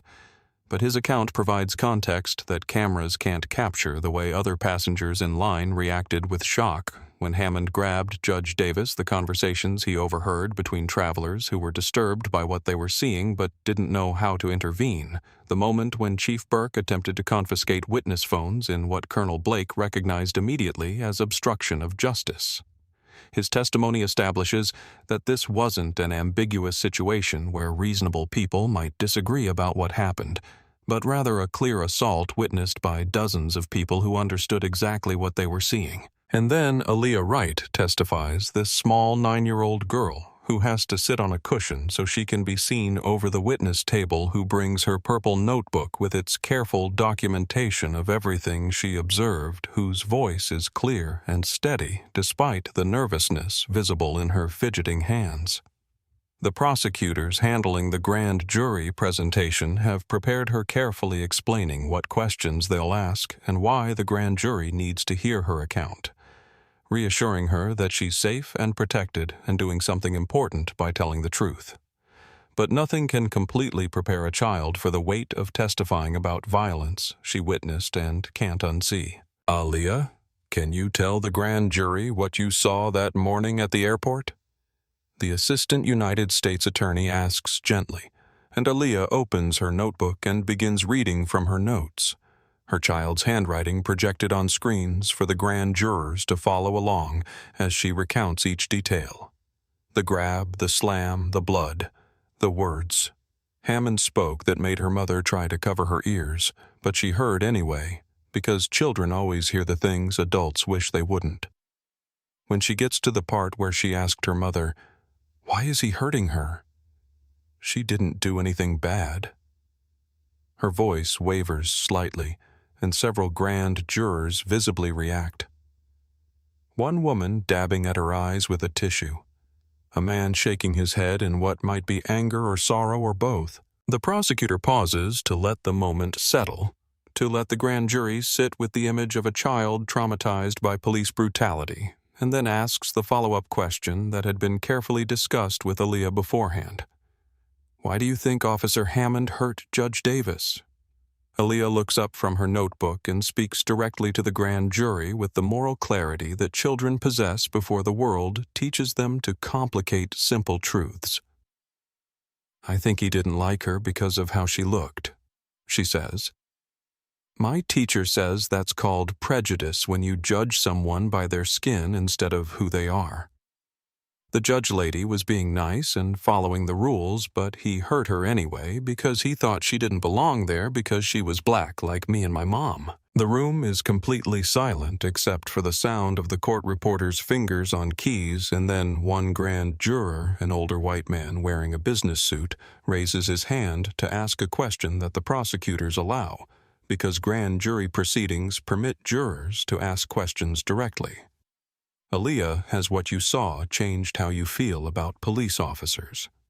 The girl considers this carefully, her face serious with thought, and gives an answer that demonstrates wisdom beyond her years. It made me understand that police officers are just people, and people can be good or bad or in between, she says. Officer Hammond was bad that day. But I still believe that most police want to help people. I just think we need to make sure that the ones who are bad can't keep being bad, that someone stops them before they hurt more people. When Aaliyah's testimony concludes and she leaves the grand jury room with her mother, the prosecutors play the synchronized video evidence from 8 different angles, the comprehensive documentation that eliminates any possibility of doubt about what happened or why. The grand jurors watch in silence as Hammond approaches Judge Davis unprovoked, watch her present credentials that he dismisses without examination, watch him grab and slam and kneel on her while she bleeds. And when the audio plays, his words, "You people always think you're above the law and should have kept your mouth shut." The contempt in his voice makes the discrimination unmistakable. The prosecutors present Hammond's body camera footage showing his smirk and his comment, "Watch me deal with this one," before approaching Judge Davis, proving premeditation and intent. They present the betting pool messages showing this was part of a pattern rather than an isolated incident, showing Hammond celebrated the assault as a victory worth double points. They present the 27 dismissed complaints and the statistical analysis showing discriminatory screening patterns that couldn't possibly be random chance. They present Lieutenant Cooper's emails protecting Hammond and participating in the betting pool, and instructing officers to avoid creating documentation that could be misinterpreted. They present Chief Burke's email acknowledging statistical disparities, but choosing to ignore them rather than investigate. The evidence presentation takes 2 full days because the prosecutors want the grand jury to understand not just what happened on one Tuesday morning at Checkpoint 4, but how that morning was made possible by years of institutional failure, by supervisors who protected misconduct, instead of stopping it by a culture that valued officer solidarity over passenger rights, by a system designed to avoid accountability rather than enforce it. And when all the evidence has been presented and all the witnesses have testified, and the prosecutors have explained the federal statutes that apply to this conduct, the grand jury deliberates for less than 3 hours before returning with indictments against 6 individuals. Officer Brett Hammond faces 4 federal charges: assault under color of law, pursuant to Title 18 United States Code Section 242, which makes it a federal crime for anyone acting under authority of law to willfully deprive any person of constitutional rights, and carries up to 10 years in prison when bodily injury results. Conspiracy to deprive civil rights under Title 18, United States Code Section 241, which addresses agreements between 2 or more people to injure or intimidate any person in the exercise of their constitutional rights, and carries up to 10 years imprisonment. Filing false federal reports for his incident report that claimed Judge Davis was combative when video evidence proved she was compliant, carrying up to 5 years. And obstruction of justice for his attempt to delete body camera footage before realizing it had automatically backed up to cloud servers, carrying up to 20 years. If convicted on all counts, Hammond faces a maximum of 45 years in federal prison, though sentencing guidelines will likely recommend something closer to 8 to 12 years based on the specific facts of his case. Lieutenant Travis Cooper is indicted on 3 charges: conspiracy to deprive civil rights for his role in organizing and participating in the betting pool that turned racial profiling into sport obstruction of justice, for systematically dismissing complaints without investigation in order to protect officers he knew were violating civil rights, and failure to intervene in the commission of a federal crime for watching Hammond's pattern of behavior for years without taking action to stop it. His maximum exposure is 35 years, though guidelines will likely recommend 5 to 8. Chief Raymond Burke faces 3 charges: obstruction of justice for attempting to confiscate witness phones, and for his email instructing supervisors to avoid creating documentation conspiracy to cover up civil rights violations for his role in the institutional structure that protected Hammond, despite clear evidence of discriminatory conduct and deprivation of rights under color of law for implementing policies that he knew resulted in constitutional violations. His maximum is 30 years, with guidelines likely recommending 4 to 7. Officers Kyle Peterson, Dean Garrett, and Mark Simmons. The other participants in the betting pool are each indicted on conspiracy to deprive civil rights charges, carrying up to 10 years each, though prosecutors have indicated willingness to recommend lighter sentences in exchange for cooperation and testimony against Hammond and the supervisors. Officer Joel Turner, who stood by and watched without intervening, but eventually cooperated with investigators, is granted full immunity from prosecution in exchange for his testimony at trial and his agreement to never work in law enforcement again, a deal that some civil rights advocates criticize as too lenient, but prosecutors defend as necessary to secure his testimony about the department culture that enabled misconduct. The indictments are unsealed on a Thursday morning 6 weeks after the assault, and the arrests happen simultaneously in a coordinated operation designed to prevent any of the defendants from fleeing or destroying additional evidence. Hammond is taken into custody at his apartment at 6 a.m. by FBI agents who read him his rights while news helicopters circle overhead, broadcasting live footage of a disgraced officer being led away in handcuffs to face federal charges that will likely end with him in prison. Cooper and Burke are arrested at their homes with similar precision, and by 9 a.m., all 6 defendants are in federal custody and being processed for initial appearances before a magistrate judge who will decide whether to release them on bond or hold them pending trial. Hammond's attorney requests bond, arguing that his client has no criminal history, has deep ties to the community, and poses no flight risk. The government opposes bond, presenting evidence that Hammond has already demonstrated willingness to destroy evidence and has sent intimidating messages through intermediaries to witnesses, including Colonel Blake and 2 other passengers who recorded the assault. The magistrate judge denies bond, citing the severity of the charges, the strength of the evidence, and the fact that Hammond targeted a federal judge, which suggests he might pose a danger to other witnesses or victims if released. Hammond will remain in custody at the Mecklenburg County Jail pending trial, held in administrative segregation for his own protection because former police officers don't fare well in general population. The federal trial of Brett Hammond begins 4 months after his arrest in a Charlotte courthouse that has been transformed into something resembling a fortress with additional security measures implemented because federal judges take threats against their colleagues seriously, and because the case has attracted national media attention and protesters on both sides of the police accountability debate.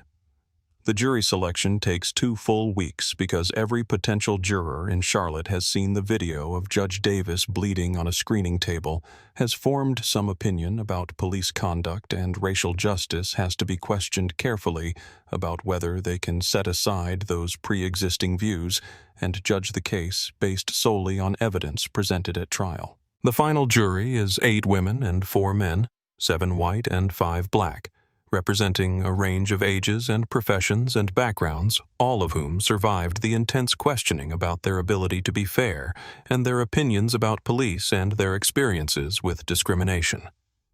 The prosecutors are satisfied with the composition because they believe the evidence is strong enough to convince anyone who approaches it with an open mind, and Hammond's defense attorney is as satisfied as any defense attorney can be when their client is on video committing the crimes he's charged with.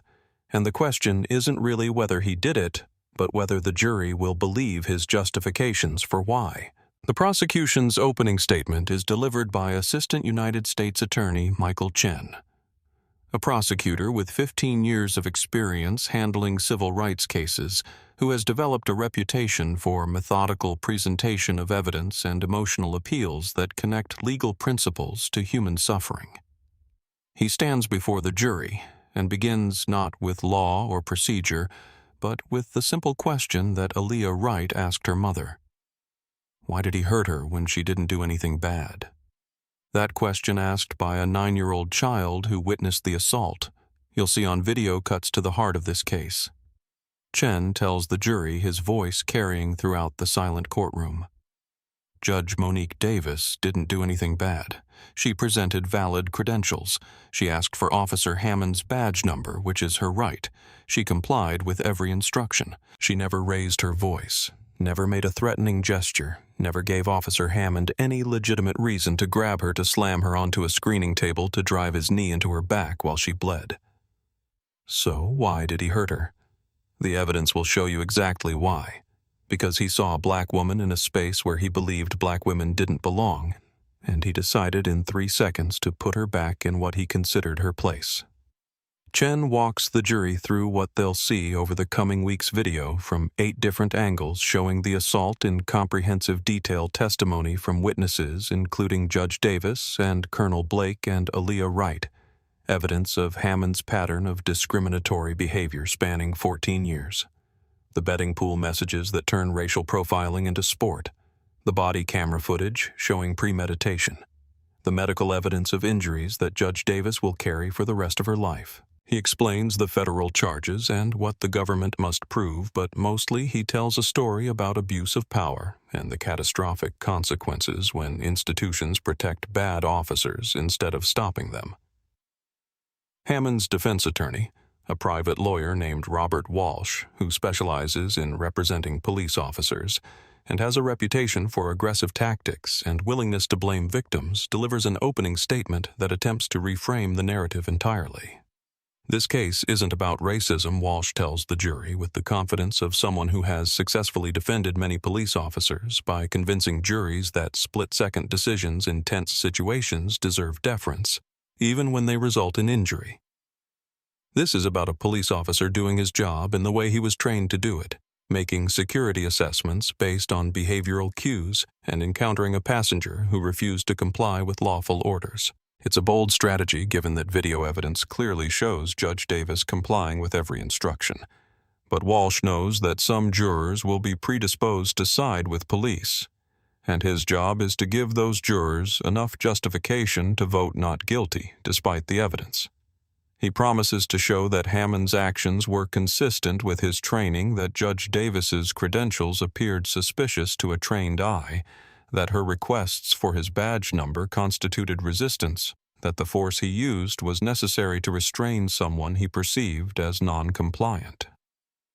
The argument requires the jury to disbelieve their own eyes when watching the video, to accept that a 52-year-old woman in a business suit presenting federal credentials constitutes a security threat, to believe that slamming her face into a table was a reasonable response to her asking for his badge number. The prosecution's case unfolds over 3 weeks with the precision of a legal argument and the emotional weight of human suffering presented in excruciating detail. The synchronized video from 8 different angles is played for the jury repeatedly, each viewing revealing new details that strengthen the government's case, the way Hammond's hand moves to his belt before he's even finished speaking to Judge Davis, suggesting he'd already decided to escalate physically, the exact moment her briefcase hits the floor, and legal documents scatter, including the crayon drawing from her daughter that will later be entered as evidence to establish the human cost beyond the immediate injuries. The frame-by-frame sequence of her glasses shattering and blood beginning to flow. The full 11 minutes of Hammond kneeling on her back while she lies unresisting and bleeding and asking for medical attention that he refuses to summon. Judge Davis testifies for an entire day, walking the jury through her credentials and her career and her experience as a federal prosecutor who sent corrupt police officers to prison, establishing that she understands both law enforcement and civil rights and knows exactly what constitutes excessive force versus reasonable restraint. She describes the pain of her shoulder dislocating in clinical detail that makes several jurors wince. Explains the ongoing physical therapy she requires and the permanent limitation in her range of motion. Lifts her hand to show the jury how high she can raise her arm. Now versus before the assault. Demonstrates the tremor that sometimes affects her right hand when she's trying to write because the nerve damage hasn't fully healed. But it's her testimony about the emotional and psychological impact that seems to affect the jury most deeply. The moments when this accomplished federal judge who has faced down organized crime figures and corrupt officials admits that she now experiences anxiety when traveling through airports, that she startles when people approach her from behind, that she sometimes dreams about the feeling of Hammond's knee on her back and wakes up struggling to breathe. "I've dedicated my entire career to the law and to justice," she tells the jury, her voice steady but her eyes reflecting pain that can't be captured in medical records.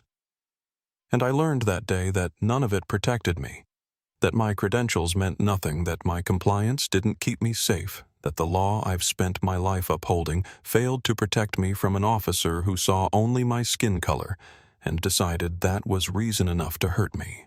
The medical testimony is equally devastating, with the orthopedic surgeon who treated Judge Davis's shoulder explaining in detail how the injury occurred and what it reveals about the force Hammond used. This type of rotational shoulder dislocation requires significant violent force, the surgeon testifies, using a medical model to demonstrate the mechanism of injury. It doesn't happen from normal physical contact or even from someone falling. It happens when someone's arm is wrenched behind their back with considerable force and twisted beyond the normal range of motion. This wasn't an accidental injury that occurred during a restraint. This was the direct result of excessive force applied deliberately to someone who wasn't resisting.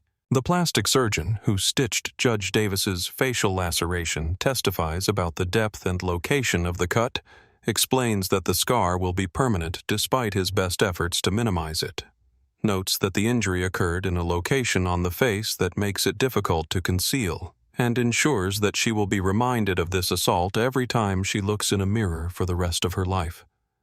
Scars on the face carry psychological weight beyond the physical injury, the surgeon explains.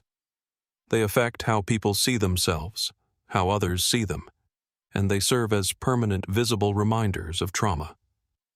The prosecution presents each of the 17 former victims who agreed to testify about their experiences with Hammond, creating a pattern that demonstrates Judge Davis's assault wasn't an isolated incident, but rather the culmination of years of discriminatory behavior that escalated because no one stopped him. The jury hears from Dr. Carla Henderson about being detained for 5 hours and missing her medical conference, from James Thornton about being strip-searched based on no evidence from Simone Pierce about missing her Olympic qualifying event. And each story follows the same pattern: minority passenger in pre-check stopped by Hammond for reasons that white passengers never face, subjected to treatment designed to humiliate and delay filing a complaint that was dismissed without investigation. The statistical evidence presented by the FBI's forensic analysts is particularly compelling because numbers don't lie, and patterns reveal intent more clearly than any individual incident can. The jury sees charts showing that Hammond stopped minority passengers at 17 times the department average, that 91% of his additional screenings involved passengers of color, despite those passengers representing only 38% of pre-check users, that white passengers in expensive business attire passed through his checkpoint at a 99.4% rate, while black passengers in similar attire faced additional screening 47% of the time. The expert witness explaining these statistics testifies that the probability of this pattern occurring through random chance is statistically impossible. This is clear evidence of intentional discrimination rather than colorblind security screening. Then the prosecution plays Hammond's body camera footage, and the courtroom falls into the kind of silence that comes when people are witnessing something they wish they could unsee. The jury watches from Hammond's perspective as he spots Judge Davis entering the checkpoint, watches him turn to Officer Turner and say with a visible smirk, "Watch me deal with this one." Watches his approach and his dismissal of her credentials, and his escalation from words to physical force in the span of seconds that feel endless when you're watching them frame by frame. They hear his voice captured with perfect audio clarity saying, "You people always think you're above the law, and later should have kept your mouth shut," and the contempt in his tone makes the racial animus unmistakable, even to jurors who might prefer to believe that good police officers sometimes make mistakes rather than deliberately hurt people based on skin color. The betting pool evidence is introduced through the recovered encrypted messages that show Hammond and his colleagues turning racial profiling into competitive sport.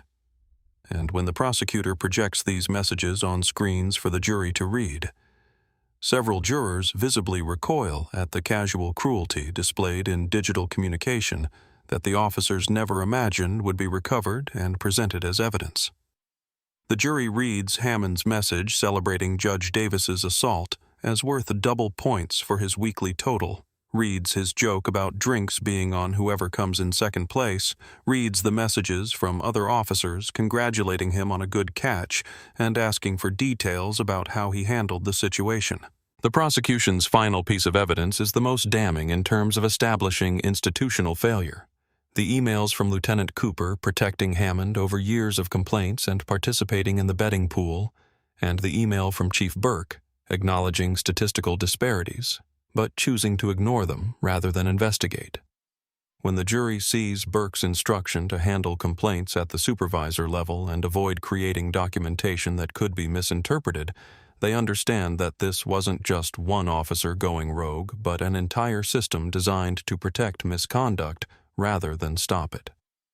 Hammond takes the stand in his own defense, despite his attorney's advice against it, because he has convinced himself that if he just explains his reasoning clearly enough, the jury will understand that he was doing his job the way he was taught to do it. His direct examination is carefully scripted with Walsh walking him through his training and his 14 years of experience, and his understanding of security protocols, establishing him as a dedicated officer who takes his responsibilities seriously and makes difficult decisions under pressure every day. Officer Hammond: "When you approached Judge Davis that morning, what were you thinking?" Walsh asks, and Hammond responds with the answer they've rehearsed. "I was assessing a traveler who appeared nervous and whose credentials seemed inconsistent with her presentation. I've been trained to watch for behavioral cues that might indicate security concerns, and I believed additional screening was warranted." But the cross-examination destroys him because no amount of preparation can make his justifications sound reasonable when confronted with video evidence that contradicts every claim he's making. The prosecutor plays the body camera footage showing Judge Davis looking calm and professional, asks Hammond to point out the nervous behavior he claims to have observed, and Hammond stumbles through non-responsive answers about subtle cues and officer intuition that sound increasingly desperate as the prosecutor systematically dismantles each justification. Officer Hammond: "You testified that Judge Davis's credentials seemed inconsistent with her presentation," the prosecutor says, playing the video that shows her presenting her federal judicial ID. "Can you explain what was inconsistent about a federal appellate judge presenting federal judicial credentials?" Hammond tries to explain that the credentials looked suspicious, that the photograph didn't match well enough, that something about the holographic seal seemed off. But then the prosecutor produces the actual credential and asks Hammond to identify what was suspicious about it, and Hammond can't point to anything specific because there was nothing suspicious about it. He simply didn't believe that a black woman could be a federal judge. "Did you scan her credentials?" the prosecutor asks, and Hammond admits he didn't. "Did you examine the holographic seal that you claim seemed suspicious?" "No." "Did you check the photograph against her face?" "No." "Did you run her name through the computer system that would have confirmed her identity in seconds?" "No." So when you say her credentials seemed suspicious, what you really mean is that you decided she didn't belong in pre-check based on looking at her for 3 seconds. Isn't that correct? Hammond denies. This insists his decision was based on legitimate security concerns, but the prosecutor plays his body camera footage showing him saying, "Watch me deal with this one," before he'd even spoken to Judge Davis, proving that he'd decided to stop her before any interaction occurred that could reveal suspicious behavior. Officer Hammond, when you told Officer Turner, "Watch me deal with this one," what exactly did you mean by this one? The prosecutor asks, and Hammond has no good answer because any honest response would require him to admit that he was referring to Judge Davis as a Category Black woman in expensive suit rather than as an individual. The prosecutor walks Hammond through the betting pool messages, asks him to read aloud his celebration of the assault as a victory worth double points, asks him to explain what kind of officer turns racial profiling into a competitive sport with money-changing hands. Hammond tries to claim the messages were jokes, that the betting pool wasn't real, but the prosecutor produces bank records showing cash withdrawals and deposits that track the weekly pot, proving that real money changed hands based on how many minority passengers each officer stopped. Officer Hammond, you sent this message 47 minutes after assaulting Judge Davis. The prosecutor says, displaying the text on screens throughout the courtroom. Quote, "Just bagged a tough one. Judge lady who thought her papers would intimidate me. Worth double points for this week's total." Those are your words, correct? Hammond has to admit they are his words. Has to sit in the witness chair while the jury looks at him with expressions ranging from disgust to disbelief. Has to watch his defense collapse in real time as his own messages convict him more effectively than any prosecutor ever could. The cross-examination lasts for 6 brutal hours, across 2 days, and by the end, Hammond is exhausted and defensive and has contradicted himself so many times that his attorney can't repair the damage during redirect examination. The jury deliberates for 7 hours, and during that time, the prosecutors and defense attorneys wait in separate rooms, making predictions about how long deliberation suggests about the verdict. Quick deliberations usually favor the prosecution in cases with strong evidence, while extended deliberations might indicate disagreement or careful consideration of complex legal issues. 7 hours falls in the middle range, long enough to suggest the jury is taking its responsibilities seriously, but not so long that it indicates fundamental disagreement about guilt or innocence. When the jury returns, the forewoman is a black woman in her 50s who works as a hospital administrator and who sat through every day of trial taking careful notes and showing no reaction to even the most emotional testimony. And when the judge asks if the jury has reached a verdict, she responds, "We have your honor," in a voice that gives nothing away about what decision they've reached. The court clerk reads the verdict forms aloud, 1 count at a time, and each time the answer is the same. Guilty. Guilty of assault under color of law. Guilty of conspiracy to deprive civil rights. Guilty of filing false federal reports. Guilty of obstruction of justice. Guilty on all counts. Unanimous verdict on each charge. No mercy from 12 citizens who watched the evidence and decided that what Brett Hammond did to Judge Monique Davis and to the 17 other victims who testified, and to all the people who filed complaints that were dismissed, was criminal conduct that deserves punishment rather than protection. Hammond shows no emotion when the verdicts are read, standing at the defense table with his face frozen in the kind of neutral expression that people adopt when they're trying not to break down in public. But his hands grip the table edge hard enough that his knuckles go white, and later the court's security officer will notice indentations where his fingers pressed into the wood. He's remanded to custody immediately because the judge determines that his conviction on serious federal charges makes him a flight risk, and he's led out of the courtroom in handcuffs while Judge Davis watches from the front row of the gallery with an expression that isn't triumph, but something more complicated relief and vindication, mixed with the sadness of knowing that this victory required her blood and pain and trauma that she'll carry forever. The sentencing hearing takes place 3 weeks later, and both sides present evidence and argument about what punishment Hammond deserves for the crimes he's been convicted of committing. The prosecution argues for the high end of the sentencing guidelines, presenting victim impact statements from Judge Davis and the other 17 victims, and emphasizing the need to send a message that police officers who abuse their authority will face serious consequences. The defense argues for leniency based on Hammond's 14 years of service and his lack of prior criminal history, trying to portray him as a flawed man who made mistakes rather than a calculating abuser who targeted vulnerable people for years. Judge Davis delivers a victim impact statement that the courtroom listens to in complete silence, her voice steady as she describes the ongoing physical pain from her shoulder injury and the psychological trauma that affects her daily life, but also talking about the broader impact of knowing that Hammond targeted her because of her race and that the system protected him for 14 years while ignoring the voices of the people he hurt. When you sentence Officer Hammond, you're not just sentencing one man, she tells the judge. You're making a statement about whether police officers can abuse their authority against black people and get away with it. You're making a statement about whether our institutions protect civil rights or protect those who violate them. Please make sure your sentence sends the right message.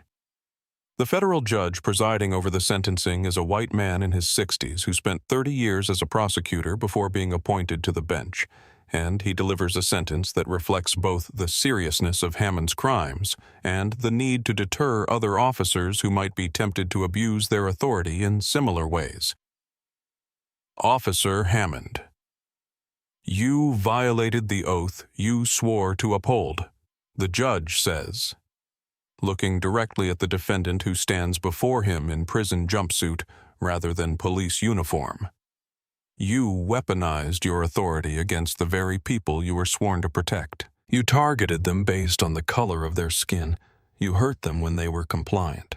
You celebrated their suffering as victories in a betting pool that turned discrimination into sport. And when your actions were questioned, you lied and tried to destroy evidence rather than accept accountability. The sentence is 9 years in federal prison, a significant term that falls in the middle of the possible range, but sends an unmistakable message that assaulting federal judges and running discriminatory betting pools results in serious punishment. Hammond is additionally banned from ever working in law enforcement in any capacity required to pay restitution to Judge Davis for her medical expenses and lost wages, and will be on supervised release for 3 years after completing his prison term, during which any violation of conditions could send him back to prison for the full remaining term of his sentence. Lieutenant Travis Cooper receives 5 years for his role in the conspiracy and cover-up. Chief Raymond Burke receives 4 years and forfeits his pension for attempting to obstruct the investigation, and the 3 other officers involved in the betting pool receive sentences ranging from 2 to 3 years each. Officer Joel Turner, who cooperated with investigators and testified at trial, receives no prison time but is permanently banned from law enforcement and required to complete 500 hours of community service educating other officers about the consequences of looking the other way when colleagues violate civil rights. The day Brett Hammond is sentenced to 9 years in federal prison, Judge Monique Davis sits in the second row of the courtroom gallery and listens to the judge explain why this sentence is necessary, not just to punish one officer for his crimes, but to send a message to every police department in America that targeting people based on race will result in federal prosecution and significant prison time, that the days of dismissing complaints and protecting bad officers are ending, that civil rights mean something and will be enforced even when victims are ordinary travelers rather than federal judges. She listens to Hammond's attorney make one final plea for leniency based on his client's years of service, conveniently ignoring that those years of service included years of discriminatory abuse, and she watches Hammond stand silently when given the opportunity to address the court, his jaw clenched and his face showing no remorse or acknowledgement that what he did was wrong. He could apologize. Here could show some recognition of the harm he caused, could demonstrate that 9 months since his arrest has taught him something about himself and his actions. But instead, he remains silent while the judge sentences him and the marshals lead him away to begin serving his term at a federal correctional institution in West Virginia, where he'll spend the next 9 years contemplating the choices that brought him here. Judge Davis feels relief when the sentence is pronounced, feels vindication that the system eventually worked, even though it took her blood and pain to make it work. But she doesn't feel joy or satisfaction, because there's no real victory in watching anyone go to prison, only the grim necessity of holding people accountable when they refuse to hold themselves accountable. Aaliyah Wright is in school when the sentencing happens, but her mother Keisha calls during lunch break to tell her that the police officer who hurt the judge lady is going to prison for a long time, and Aaliyah feels complicated emotions that she tries to explain to her 5th grade teacher when she's asked why she seems distracted during math class. "I'm glad he can't hurt anyone else," Aaliyah tells Mrs. Patterson. "But I'm sad that he had to go to prison because that means he never learned to be better on his own. He had to be forced to stop." Her teacher is impressed by this moral reasoning from a 10-year-old girl and asks Aaliyah what she thinks would have been better than prison, and Aaliyah considers this carefully before responding with a question rather than an answer. What if, instead of just punishing people who do bad things, we helped them understand why it was bad, so they could choose to be different?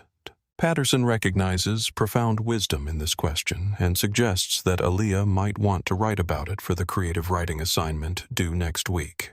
And Aaliyah goes home that afternoon and starts composing a letter that she doesn't intend for any assignment, but rather writes because she needs to ask the questions that won't leave her alone, needs to reach out to this man who hurt someone in front of her eyes and see if there's any possibility that he's capable of change, or if he's just going to spend 9 years angry and defensive and emerge from prison exactly the same person he was when he went in. Brett Hammond has been in federal prison for 7 months when the letter arrives, forwarded through the facility's mail system that screens all incoming correspondence for contraband or security threats or material that violates prison regulations. He's been at FCI Beckley in West Virginia since his sentencing assigned to a medium security unit where he's kept in administrative segregation for his own protection because former police officers are targets in general population where inmates who've been brutalized by cops their entire lives see prison justice as an opportunity to settle scores against anyone who wore a badge. His cell is 8 feet by 10 feet with a metal bunk bolted to the wall, a small desk and chair, a toilet and sink combination unit, and a single narrow window that looks out onto the prison yard, where he's not allowed to go because protective custody inmates get their recreation time separately from the general population in a smaller enclosed area that feels more like a cage than a yard. He's spent these 7 months in isolation that's technically for his protection, but feels like punishment on top of punishment 23 hours a day in his cell with 1 hour for recreation and showers and phone calls, meals delivered to his door. No job assignment because they don't want him interacting with other inmates who might decide that assaulting a federal judge means he deserves whatever violence they feel like inflicting. He's filed 1 appeal that was denied written letters to his attorney exploring other legal options that his lawyer gently explains aren't likely to succeed given the overwhelming evidence of his guilt, and mostly he's sat in his cell with nothing to do except think about how he ended up here, though his thoughts have mostly circled around anger and resentment rather than genuine self-examination. He's angry at Judge Davis for not just accepting the additional screening and moving on, angry at the FBI for pursuing federal charges over what he still thinks of as a routine use of force, angry at the jury that convicted him and the judge who sentenced him and the media that portrayed him as a racist rather than a dedicated officer doing his job. He's gotten very good at being angry, at nursing his grievances, at maintaining the defensive posture that lets him avoid confronting the possibility that maybe he was wrong. Maybe his actions weren't justified. Maybe the problem wasn't with everyone else, but with him. The envelope arrives with the morning mail distribution addressed in careful child's handwriting that immediately identifies it as unusual because most of Hammond's mail comes from his attorney with legal letterhead or from his ex-wife's lawyer with demands for child support payments that he can't make from prison wages of 12 cents an hour. He almost throws it away without opening it because who needs letters from children when you're trying to maintain the emotional armor necessary to survive federal prison? But something about the careful formation of the letters on the envelope suggests that whoever wrote this took time and effort to compose it, and curiosity wins over defensiveness long enough for him to tear open the envelope and unfold the letter inside. The handwriting is the same careful printing from the envelope written on lined notebook paper with a purple pen, and Hammond starts reading without any expectation that the contents will affect him because he's spent 7 months building walls around himself to keep out anything that might require him to feel something other than anger. Dear Officer Hammond, my name is Aaliyah Wright. I'm 10 years old now. I was 9 when I saw you hurt Judge Davis at the airport. My teacher says when someone does something wrong, we should try to understand why. So I've been thinking about why you hurt her. Judge Davis didn't yell at you. She didn't fight. She showed you her ID like you asked. But you hurt her anyway. You made her bleed. I saw her face and it scared me. My mom says maybe you were having a bad day. But I don't think a bad day makes you hurt people. I think maybe you thought she was bad because of how she looked. That's what my teacher calls prejudice. In school, we learned that people who do bad things can change if they try. We read about people who were mean and then became nice because they learned why being mean was wrong. I'm writing to ask you, do you know why what you did was wrong? Not wrong because you got in trouble. Wrong because you hurt someone who didn't deserve it. Judge Davis has a scar on her face now. She'll have it forever. Every time she looks in the mirror, she'll remember you. That makes me sad. But my teacher also says everyone deserves a chance to be better, even if they did something really bad. So I'm giving you a chance. If you want to change, really change, not just say sorry, but actually be different, then maybe something good can come from something bad. My question is, do you want to change? Sincerely, Aaliyah Wright. Hammond reads the letter once quickly. His first reaction, defensive anger that a child would presume to lecture him about right and wrong, would reduce his complex professional judgment to simple prejudice, would ask him questions that assume guilt rather than understanding that he was doing his job in difficult circumstances. He crumples the letter and throws it in the corner of his cell, lies down on his bunk and stares at the ceiling, and tries to return to the comfortable anger that sustained him through 7 months of isolation. But the letter won't leave him alone. At 2 a.m, he's still awake, staring at that crumpled paper in the corner, and the question echoes in his mind in a child's voice. Do you know why what you did was wrong? Not wrong because you got in trouble. Wrong because you hurt someone who didn't deserve it. He tries to push the question away, tries to return to his familiar justifications. She should have complied. She should have accepted the screening. She should have known better than to question his authority. But the justifications sound increasingly hollow in the silence of his cell, where there's no one to perform for no audience to convince just him, and the truth that he's been avoiding for 7 months. He gets up and retrieves the crumpled letter, smooths it out on his small desk, reads it again in the dim light from the corridor that filters through the small window in his cell door. This time, different words jump out at him. Judge Davis has a scar on her face now. She'll have it forever. He remembers her face hitting the table, remembers the blood has tried not to think about it for 7 months, but now the image forces itself into his consciousness, and he realizes that Aaliyah is right every time Judge Davis looks in a mirror. She sees what he did to her, carries the permanent mark of his violence, lives with the consequences of his decision, while he's been sitting here feeling sorry for himself. He reads the letter a 3rd time and gets stuck on the final question. Do you want to change? It's such a simple question. The kind of thing you'd ask a child who's been misbehaving, but Hammond realizes he doesn't actually know the answer. Does he want to change, or does he just want to serve his time and get out and go back to believing he was right and everyone else was wrong? Is he capable of change? Is anyone? And if people can change, what does that actually look like beyond just saying you're sorry and hoping that's enough? He doesn't sleep that night, and when his cellmate Gerald Thompson arrives the next morning, they've just been doubled up because the prison is overcrowded and administrative segregation is being relaxed slightly to accommodate more inmates. Hammond is sitting at his desk, still holding the letter, still wrestling with questions that don't have easy answers. Gerald Thompson is 58 years old and black and serving a 6-year sentence for a white-collar crime that he maintains he didn't commit. And over the 3 years he's been at FCI Beckley, he's developed a reputation as someone who keeps to himself, reads constantly, and has a way of seeing through the performances that prisoners put on to protect themselves from vulnerability. He's a former accountant who made the mistake of working for a company run by criminals who needed someone to take the fall when federal investigators started asking questions.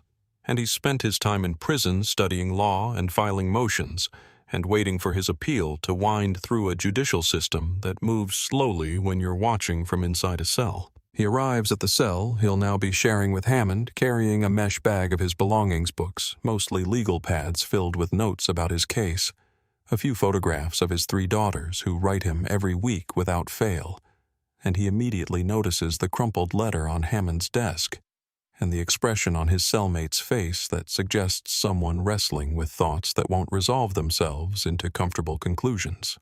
Thompson has learned to read people during his 3 years inside, knows that prison strips away the social masks people wear in the outside world and reveals who they really are beneath the performance, and what he sees in Hammond's face is confusion and conflict rather than the hardened defiance that characterizes most cops who end up in federal prison. Letter from family. Thompson asks unpacking his books and arranging them on the small shelf above his bunk with the careful precision of someone who's learned that maintaining order in your small space is crucial to maintaining sanity in confinement.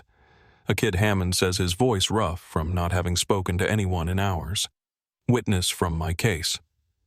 Thompson pauses in his unpacking, interested despite himself, because he's heard bits and pieces about Hammond's case. From other inmates knows he assaulted a federal judge and got 9 years for it. Knows that most cops who end up in prison maintain absolute denial about their guilt, regardless of the evidence against them. What's she say, he asks, settling onto his own bunk and pulling out the latest legal brief he's been drafting in his ongoing appeal. Hammond is quiet for long enough that Thompson thinks he's not going to answer, but then he says defensively, "She doesn't understand. She's just a child." Sometimes children see clearest. Thompson observes, not looking up from his legal pad, but aware of Hammond's every movement in their small, shared space. "What did she ask you?"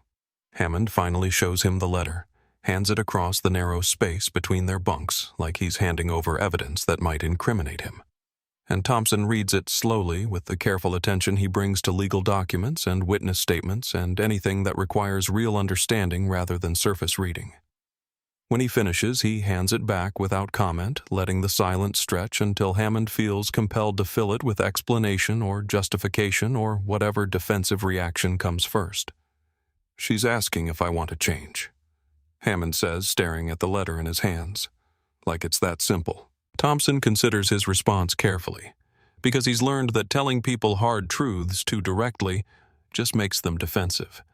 That real change happens slowly through questions rather than confrontations, that sometimes the best thing you can do is share your own story and let people draw their own conclusions. "Brother, I've been on the wrong end of just doing my job my whole life," he says quietly. "Let me tell you about the cop who arrested me." He tells Hammond about the officer who showed up at his accounting office with a warrant, who looked at Thompson in his suit and tie sitting at his desk surrounded by financial documents, and saw not an accountant, but a criminal who assumed without investigation that Thompson must be guilty because he was a black man working in finance, which obviously meant he was running some kind of scam. The officer threw him against the wall during the arrest, even though Thompson wasn't resisting, handcuffed him so tight that his wrists bled. Walked him through the office in front of his colleagues while announcing loudly that they'd caught another fraudster, making sure everyone saw Thompson's humiliation and assumed his guilt. That officer looked at me and saw a threat, Thompson says, his voice carrying the weight of pain that time hasn't fully healed. Not an accountant, not a father of 3 girls, not a person, just a threat that needed to be neutralized. Sound familiar? Hammond wants to say it's different, that his situation with Judge Davis was about legitimate security concerns rather than prejudice. But sitting in this cell with a black man who's been railroaded by the same system that Hammond used to be. Part of the differences seem less clear than they did 7 months ago, when he was writing his first angry letter to his attorney claiming this was all a misunderstanding. I was trained to watch for certain indicators he tries to explain, but the words sound weak even to his own ears. Indicators like skin color. Thompson asks not accusatory, but genuinely questioning, giving Hammond space to examine his own reasoning rather than simply dismissing it. What specific behavior did Judge Davis exhibit that justified you grabbing her, slamming her onto a table, breaking her glasses, giving her a permanent scar on her face? Hammond tries to remember specific behaviors, tries to reconstruct the professional threat assessment he claimed to be making. But when he's honest with himself, all he can remember is seeing a black woman in an expensive suit approaching the pre-check line and feeling immediate certainty that she didn't belong there, that she must have gotten her credentials through some mistake or fraud, that his job was to expose the deception and put her back in her place. I thought she was trying to use credentials that weren't really hers, he says. But even as he speaks, he remembers that he didn't actually examine those credentials, didn't scan them or verify them or do any of the basic checks that would have confirmed their authenticity in seconds. Did you examine the credentials, Thompson asks, and Hammond has to admit he didn't. Did you run her name through the computer? No. Did you have any evidence beyond your gut feeling that she didn't belong in that line? No. So what you're telling me is that you saw a black woman and decided she didn't belong somewhere, and when she tried to assert her rights, you hurt her. How is that different from what the cop did to me? The question hangs in the air of their small cell, unanswerable in any way that lets Hammond maintain his defenses, and for the first time since his arrest 7 months ago, he feels something crack in the armor he's built around himself. A small fissure that lets in the possibility that maybe Aaliyah is right, maybe what he did was wrong, not just because he got caught, but because he hurt someone who didn't deserve it, because he made assumptions based on race rather than evidence, because he used his authority to enforce prejudice rather than security. I don't know how to change that, Hammond admits, and the admission costs him something because he spent his entire adult life being certain. Being the authority, being the one with answers, rather than questions. I don't even know where to start. Thompson nods like he's been waiting for exactly this acknowledgement. That's the first step right there, admitting you don't know. The second step is doing the work to figure it out. Prison library has books on racial bias history, civil rights. There's a class on restorative justice that meets Thursday evenings. You could write back to that little girl and tell her honestly where you are in the process. Not where you wish you were, but where you actually are. You could stop defending what you did and start examining why you did it. Hammond looks down at Aaliyah's letter again, at her question written in purple ink in a child's careful handwriting, and feels the weight of it pressing on him in ways that 9 months of legal proceedings and sentencing and incarceration haven't managed to touch. She asked if I want to change, he says quietly. I think maybe I do, but I don't know if I can. Nobody knows if they can until they try, Thompson says with the wisdom of someone who spent 3 years in prison maintaining his innocence and his dignity and his belief that eventually the truth will matter. But I'll tell you this, if you don't try, if you just serve your time and walk out of here, the same person who walked in then, that little girl's question will haunt you for the rest of your life. You'll always wonder if you could have been better and chose not to. That night, Hammond lies awake again. But this time, instead of nursing his anger, he's thinking about Aaliyah's question and Thompson's story and Judge Davis's face when his knee was pressing into her back and she was asking for medical attention that he refused to provide. He thinks about the betting pool and the jokes he made about bagging tough ones, and the way he celebrated causing pain to people who hadn't done anything to deserve it. He thinks about his 14 years as a police officer and wonders how many people he hurt, how many lives he affected, how many Aaliyahs watched him abuse his authority and lost their faith that police officers protect rather than harm. And he begins slowly and painfully to understand what Aaliyah was asking him, not whether he regrets getting caught. Not whether he's sorry he's in prison, but whether he's capable of looking at himself honestly and recognizing that the person he was for 14 years was someone who used power to hurt people based on the color of their skin, and whether he wants to become someone different. Over the next few weeks, Hammond does something he's never done in his entire adult life. He starts to educate himself about the things he thought he already understood. He checks out books from the prison library about the history of policing in America, and learns things he was never taught in the police academy. Learns about slave patrols and sundown towns, and the ways that law enforcement has been used throughout American history to control black bodies and enforce racial hierarchies that were supposedly dismantled, but actually just evolved into more subtle forms. He reads about bias and how it operates below conscious awareness. How people can genuinely believe they're treating everyone fairly while their actions demonstrate clear patterns of discrimination. He enrolls in the Thursday evening restorative justice class that Thompson mentioned, sitting in a circle with 11 other inmates and a facilitator from outside the prison who guides them through discussions about accountability and harm and the possibility of transformation.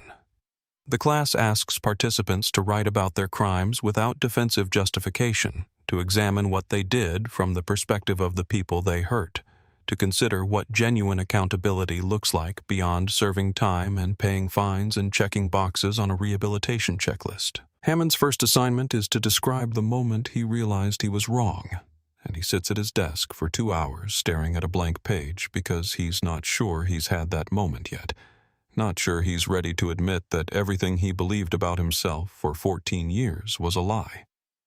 But finally, he begins to write slowly at first, and then faster as the words start flowing.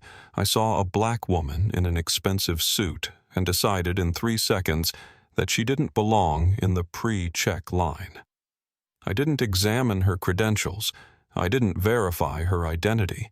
I didn't follow any of the procedures I was trained to follow. I just saw her skin color and made a judgment, and when she tried to assert her rights, I hurt her because I believed my authority mattered more than her dignity. It's not a complete transformation, not a sudden enlightenment that makes everything clear, but it's a beginning, a crack in the defensive armor that's kept Hammond from examining himself honestly. And when he shares what he wrote in the next class session, several other inmates nod in recognition because they've done similar work examining their own prejudices and failures and the choices that brought them to prison. 2 years have passed since the assault at Charlotte Douglas International Airport, and Judge Monique Davis has returned fully to her work on the Fourth Circuit Court of Appeals. Though the experience has changed her in ways that show up in both her professional decisions and her personal life. The scar beneath her left eye has faded from the angry red of fresh wounds to a pale silver line that's barely visible, unless you know to look for it. But she knows it's there. Sees it every morning when she puts on makeup, carries the permanent reminder that credentials and accomplishments and status don't protect black women from violence. When the person holding power decides that their skin color matters more than their humanity. Her shoulder has healed as well as it's going to heal, which means she's regained most of her range of motion through months of physical therapy, but still experiences pain when the weather changes, or when she's been writing for too long, or when stress causes her muscles to tense in ways that pull on the scar tissue where ligaments tore during the dislocation. She's learned to manage the pain with stretching exercises and occasional anti-inflammatory medication, and the acceptance that some damage can't be completely repaired, that her body will always carry the marks of what Brett Hammond did, even if most people can't see them. The psychological effects have been harder to quantify and manage, showing up in unexpected moments of anxiety when she travels through airports now, in the way she startles slightly when people approach her from behind, in dreams where she's face down on cold metal, unable to breathe, while weight presses into her back, and a voice says, "You people with contempt that drips like poison." She's worked with a therapist who specializes in trauma, has learned techniques for managing the triggers and the intrusive memories, has accepted that healing is a process rather than a destination, and that she may always carry some psychological weight from those 11 minutes at Checkpoint 4. But she's also channeled the experience into action using the $23.7 million civil settlement to establish the Davis Justice Initiative that now operates in 47 states, providing free legal representation to victims of discrimination who lack resources to fight back against institutions and individuals who violate their rights.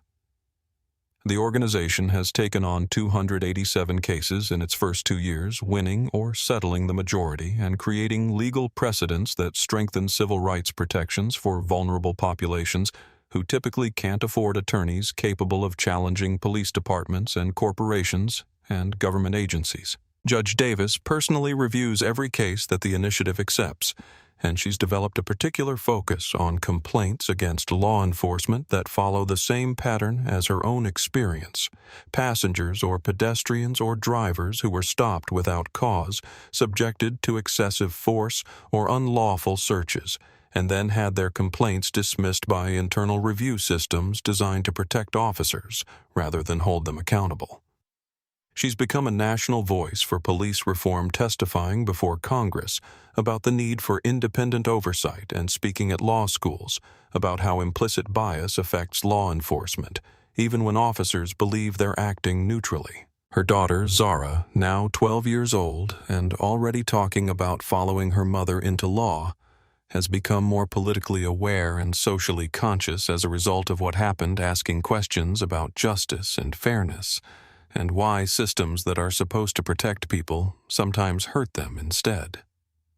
They have long conversations over dinner about the difference between punishment and accountability, about whether people who do terrible things can ever really change, about how you balance the need for consequences with the hope that transformation is possible.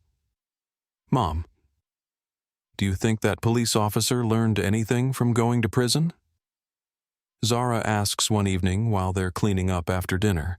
The question seemingly random, except that Zara has been thinking about this for 2 years, processing her own feelings about watching her mother go through trauma and recovery, and the public nature of a case that was covered extensively in media. Judge Davis considers the question carefully because she wants to give her daughter an honest answer rather than a comforting platitude.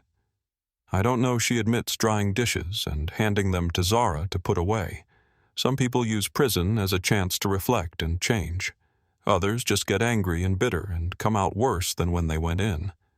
I hope Officer Hammond is doing the hard work of understanding what he did and why, but I can't know that unless he demonstrates it through his actions.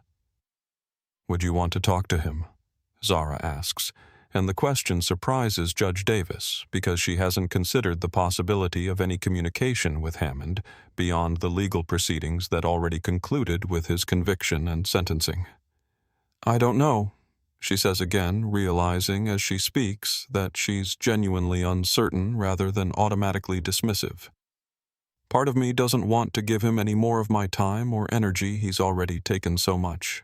But another part of me wonders if there's value in confronting him directly, in making sure he understands the full impact of what he did in creating some possibility for accountability that goes beyond just serving time." She thinks about this conversation later that evening when she's reviewing case files in her home office and she realizes that Zara's question has planted a seed that she can't quite ignore. What would it mean to confront Hammond directly? What would she want to say to him? What would she want to hear from him?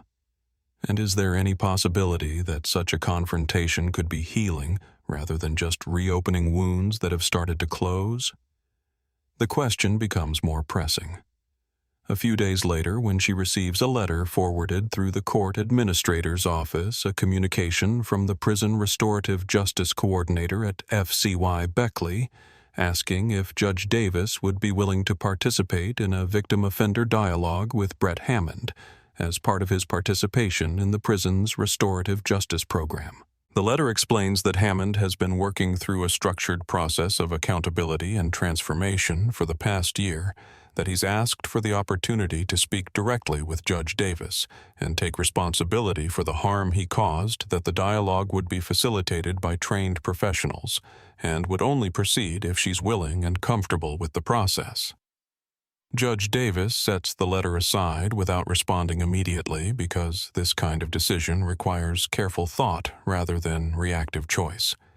She consults with her therapist about whether confronting Hammond directly might be re-traumatizing or potentially healing, talks with colleagues who work in restorative justice about what these dialogues typically look like and what outcomes they produce, and spends several sleepless nights thinking about what she would want from such an encounter and whether there's any realistic possibility of getting it. She also receives another letter, this one from Aaliyah Wright, who is now 11 years old and has been writing to Brett Hammond for the past 18 months, creating a correspondence that Aaliyah's mother Keisha has carefully supervised and that has apparently been part of Hammond's journey toward understanding what he did and why it was wrong.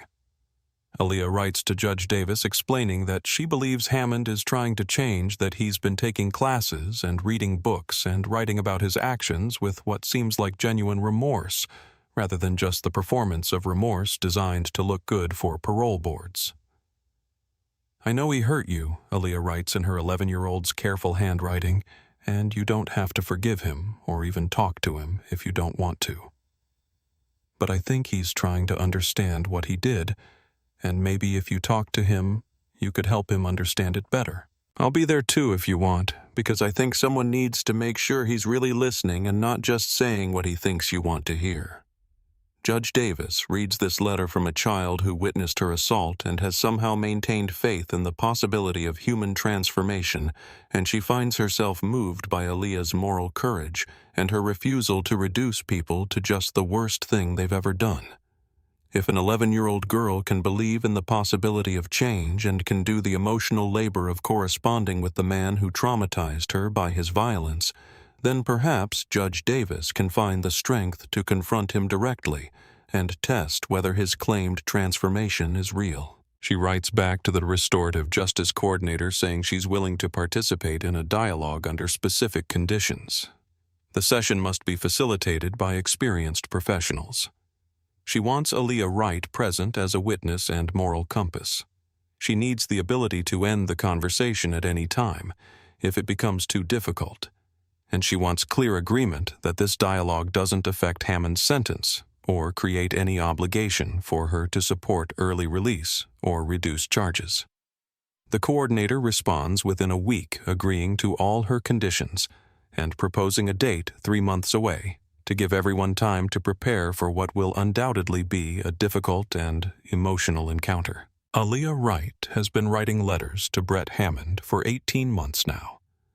A correspondence that started with her simple question, "Do you want to change?" and has evolved into a remarkable exchange between a child asking moral questions with uncommon clarity and an adult struggling to answer them honestly.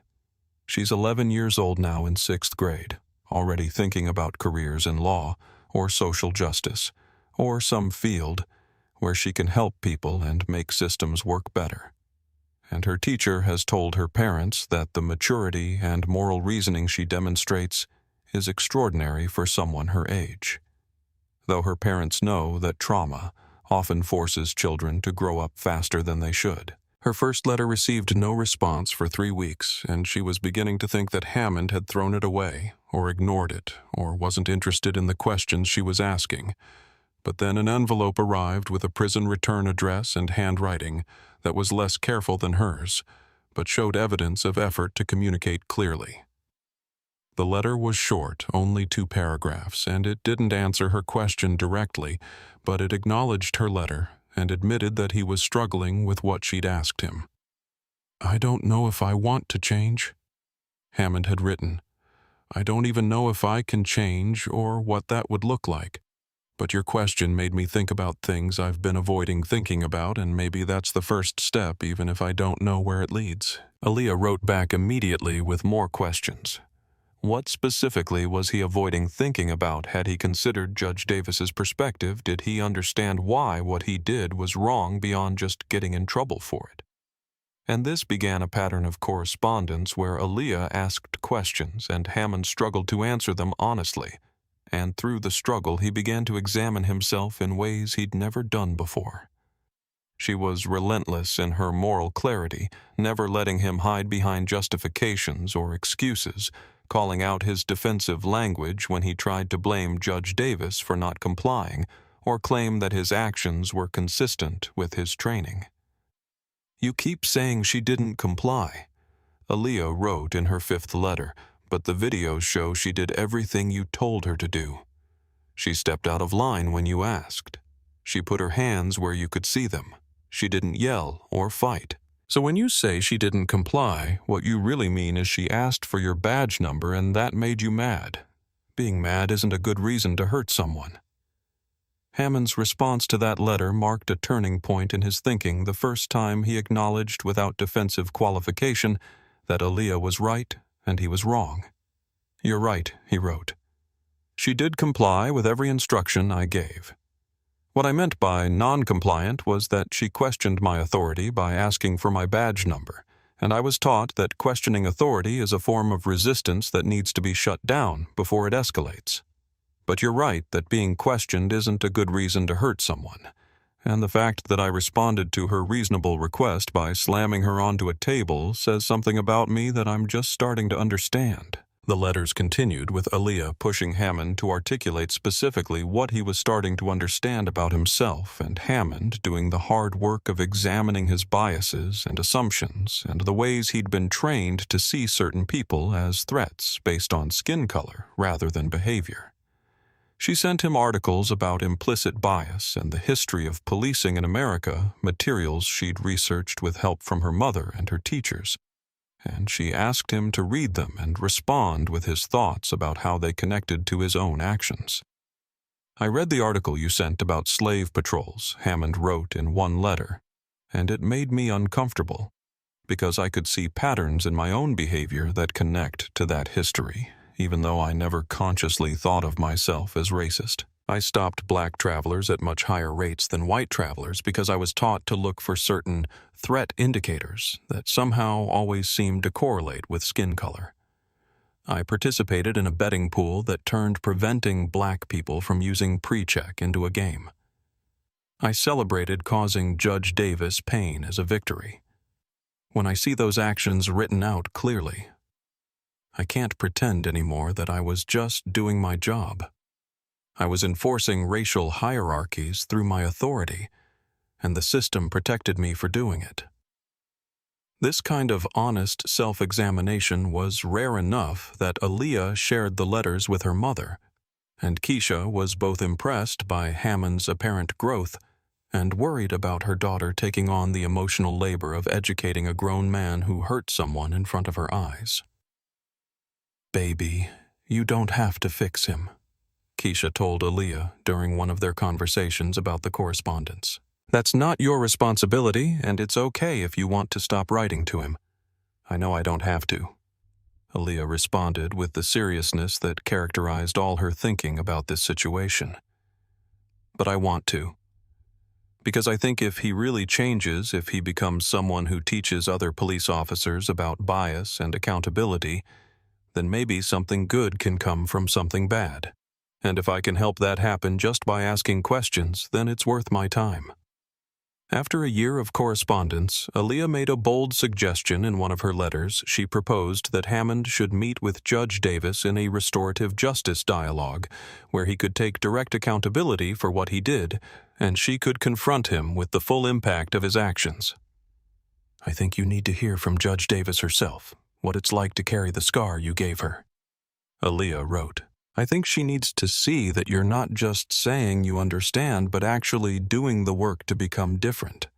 And I think I should be there too to make sure you're really listening. Hammond's response showed both willingness and fear about the prospect of facing Judge Davis directly. I don't know if she'd even be willing to meet with me, he wrote, and I wouldn't blame her if she isn't. But if she is willing, I want to try. I owe her that much at least, to sit across from her without defensiveness and hear what my actions did to her life. Aaliyah coordinated with the prison restorative justice coordinator and wrote to Judge Davis, making the case for why such a dialogue might be valuable, and when Judge Davis agreed to participate, Aaliyah felt a mixture of pride that she'd helped create this possibility and anxiety about what would happen when all three of them were in the same room confronting the violence that connected them. She spent weeks preparing for the dialogue with help from the restorative justice facilitator, thinking about what questions she wanted to ask Hammond, what she needed to hear from him, what she hoped Judge Davis would get from the encounter. She was 11 years old and preparing to mediate a confrontation between a federal judge and the man who assaulted her, a responsibility that would be overwhelming for many adults, but that Aaliyah approached with the same moral clarity and determination she'd brought to every aspect of this situation. The restorative justice dialogue takes place in a small conference room at FCI Beckley on a Tuesday morning in March, 28 months after the assault that connected these three people in ways none of them could have anticipated. The room is deliberately arranged to minimize power imbalances. A round table instead of rectangular comfortable chairs instead of institutional seating. Natural light from windows that look out onto the prison grounds. A box of tissues prominently placed in the center of the table in acknowledgement that this conversation will likely involve tears. Judge Monique Davis arrives first, driven to the prison by a colleague who will wait outside during the dialogue, and she sits in the room feeling her heart rate accelerate as the reality of what she's agreed to sinks in. She's about to confront the man who assaulted her, who gave her a permanent scar and chronic pain and psychological trauma that she's still processing 2 years later, and she's not entirely certain what she wants from this encounter. Beyond some sense that justice includes more than just prison time. That accountability means looking directly at the harm you caused rather than hiding behind prison walls. Aaliyah Wright and her mother Keisha arrive next, and Aaliyah is visibly nervous despite the preparation she's done, clutching her purple notebook where she's written questions and observations and reminders to herself about staying calm and speaking clearly. She hugs Judge Davis, this small act of comfort between two people connected by violence they both witnessed, and tells her quietly, "You don't have to do this if you don't want to. We can leave right now." "I know," Judge Davis responds, squeezing the girl's hand in gratitude for the permission to change her mind. "But I think I need to do this.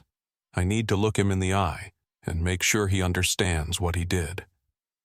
Brett Hammond is brought in last, escorted by a correctional officer who removes his handcuffs before leaving him in the room with the facilitator and the three people whose lives he altered with his violence. He looks different from the last time Judge Davis saw him, thinner, older, his face showing the strain of 28 months in federal prison, his platinum blonde hair grown out slightly from the military cut he wore when he was an officer. He can't meet her eyes, initially standing awkwardly near the door until the facilitator invites him to sit. The facilitator is an experienced restorative justice practitioner named Dr. Sarah Chen, who has mediated hundreds of these dialogues and knows how to create space for difficult truths to emerge without the encounter dissolving into recrimination or defensiveness. She begins by setting ground rules. Everyone gets to speak without interruption. The focus is on understanding rather than debate. Either party can request a break if emotions become overwhelming, and the conversation ends when Judge Davis decides it ends, rather than following any predetermined timeline. "Judge Davis, you asked for this dialogue and you've prepared for it, Doctor." Chen begins. "Would you like to start by sharing what you want Brett to understand about the impact of his actions?" Judge Davis takes a slow breath, centering herself with the techniques her therapist taught her for managing anxiety in triggering situations, and when she speaks, her voice is steady, despite the emotion beneath it. When you grabbed my arm that morning, Officer Hammond, I wasn't surprised, she begins, and this opening catches everyone slightly off guard because they expected her to start with anger rather than this almost weary resignation. I've been a black woman in America for 54 years. I've been stopped and questioned and asked to prove I belong in spaces I had every right to occupy more times than I can count. I've experienced racism in forms ranging from subtle microaggressions to overt hostility. So when you decided I didn't belong in that pre-check line, part of me thought, here we go again. She pauses, gathering her thoughts, and continues with more force. But what I didn't expect was the violence. I showed you my credentials, my federal judicial ID, my TSA Pre-Check approval, my State Department clearance. I spoke to you respectfully. I complied with your instructions. I asked for your badge number, which is my right under department policy. And your response was to grab me hard enough to leave bruises that lasted 3 weeks, to slam me onto a screening table with enough force to shatter my glasses and split my face open to drive your knee into my back while I bled and begged for medical attention. Hammond's hands are clenched on the table, his face pale, but he maintains eye contact because he knows that looking away would be another form of violence, another way of refusing to acknowledge the reality of what he did. You dislocated my shoulder, Judge Davis continues, her voice cracking slightly as emotion breaks through her controlled delivery. Do you know what that feels like? It feels like your arm is being torn from your body. It feels like every nerve is screaming. I still can't lift my right arm above my head without pain. I still wake up some mornings with my shoulder aching, and every time it does, I remember you. She touches the faint scar beneath her left eye. This is permanent. I'll carry this mark for the rest of my life. Every time I look in a mirror, every time someone asks what happened, every time I appear on the bench or in public, this scar is there reminding me and everyone who sees it that a police officer decided I didn't belong somewhere and hurt me for asserting my rights. Tears are flowing freely now, and she doesn't wipe them away, lets Hammond see the full weight of the pain he caused. But the worst part isn't the physical injuries. Those will heal, or at least stabilize. The worst part is knowing that my credentials meant nothing to you, that my compliance didn't protect me, that everything I've accomplished in my life, graduating from Harvard Law School, spending 23 years as a federal prosecutor, being confirmed by the United States Senate to serve on a federal appellate court. None of it mattered, because you looked at my skin color and decided in 3 seconds that I was someone you could hurt. She falls silent, exhausted from the emotional weight of speaking these truths aloud to the man who caused them, and Dr. Chen gently asks Hammond if he's ready to respond. He nods, takes a breath that shudders slightly, and begins speaking with a voice that carries none of the defensive certainty he displayed during his trial. Your Honor, I don't have words that are adequate to what you've just shared. He starts, and already Aaliyah is watching him carefully to see if this is genuine or performance. I've spent 28 months trying to understand why I did what I did, trying to examine the biases I carried without questioning them. And what I've realized is that you're exactly right. I looked at you for 3 seconds and decided you didn't belong there, because black women in expensive suits didn't fit my mental model of who uses pre-check. He swallows hard, forces himself to continue. I didn't examine your credentials because I'd already decided they must be fake or stolen, or somehow fraudulent, because the alternative would have been to question my assumption that you didn't belong. When you asked for my badge number, I heard it as a challenge to my authority rather than a reasonable request for accountability. And when I hurt you, when I grabbed you and slammed you and put my knee on your back while you bled, I was enforcing what I believed was the natural order of things, that some people belonged in certain spaces and others needed to be reminded they didn't. Aaliyah raises her hand slightly, a gesture so reminiscent of a student in class that it breaks the tension momentarily, and Dr. Chen nods for her to speak. Mr. Hammond, you keep saying you believe these things, Aaliyah says carefully. Do you still believe them, or have you actually changed what you believe? It's the perfect question, cutting through his explanations to the heart of whether he's genuinely transformed or just learned better language to describe his actions. And Hammond takes his time answering, because he knows this matters. "I don't believe them anymore," he says, meeting Aaliyah's eyes directly. "I've read books about the history of policing and how it's been used to control black people since before slavery ended. I've learned about implicit bias and how it works below conscious awareness. I've talked to men in here who've been targeted by police their entire lives for no reason except their skin color. And I've examined my own actions, not just what I did to Judge Davis, but 14 years of stops and searches and complaints, and I can see the pattern clearly now. I was racist. I am working every day to unlearn that racism, but it doesn't change what I was or what I did." Judge Davis has been listening intently, and now she leans forward slightly. "What does that work look like?" she asks. "Because I've heard a lot of apologies from police officers who got caught doing wrong things, and most of them sound exactly like what you're saying right now.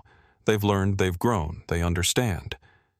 But then they get out, and they go right back to the same behavior, because understanding intellectually isn't the same as changing who you are fundamentally." Hammond nods because this is the fear he's wrestled with during his months of classes and reading and self-examination, that all of this might be temporary, that he might revert to his old patterns once he's out of prison and back in situations where his biases could operate unchecked. "I don't know if I've changed fundamentally," he admits with more honesty than most people manage in these dialogues. "I can tell you that I'm taking every class the prison offers on racial justice and restorative justice and bias awareness. I can tell you that I've been writing to Aaliyah for 18 months, trying to answer her questions honestly. I can tell you that I volunteer to speak to new officers who visit the prison about what happens when you let bias control your actions. But I can't prove to you that I'm different until I'm in situations where I have power again, and I'm banned from law enforcement for life. So I'll never be tested in exactly the same way." "What will you do when you get out?" Aaliyah asks, still watching him with her careful attention. "How will you make sure you keep doing the work, and don't just go back to who you were?"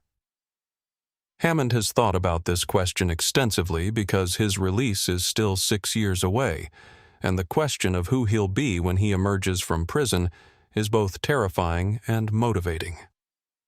"I've been talking with the Davis Justice Initiative about working for them when I'm released," he says, glancing at Judge Davis to see her reaction.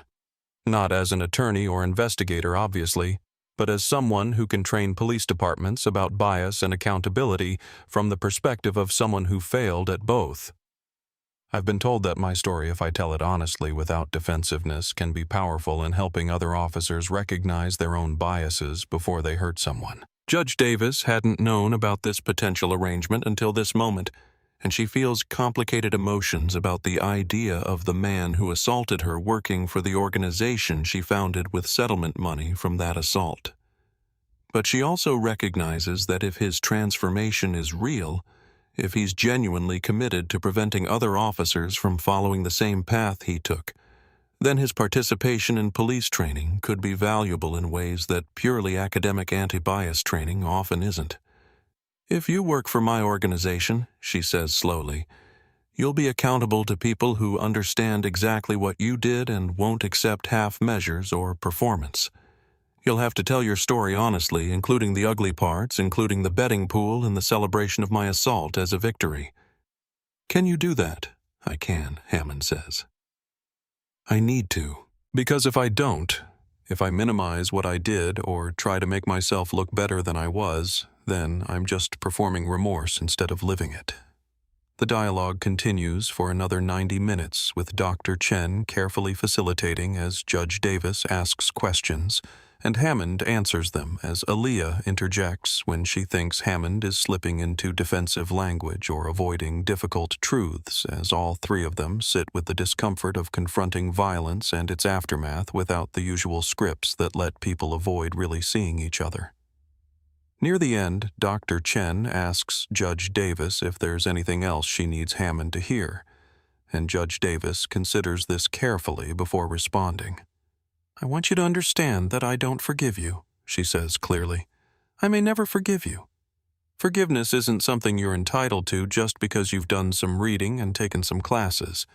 But I do believe you're trying to change, and that matters. It doesn't undo what you did. It doesn't take away my scar or my pain or the trauma I'll carry, but it creates the possibility that something good might come from something terrible. She stands, indicating that for her the dialogue has reached its natural conclusion, and Hammond stands as well, unsure of the protocol, but knowing he wants to say one more thing before she leaves. Your Honor, thank you for giving me this chance to speak directly to you, he says. I know I didn't deserve it. I needed you to know that I see you now, as a person, as someone who deserved respect and didn't get it. And I'm sorry.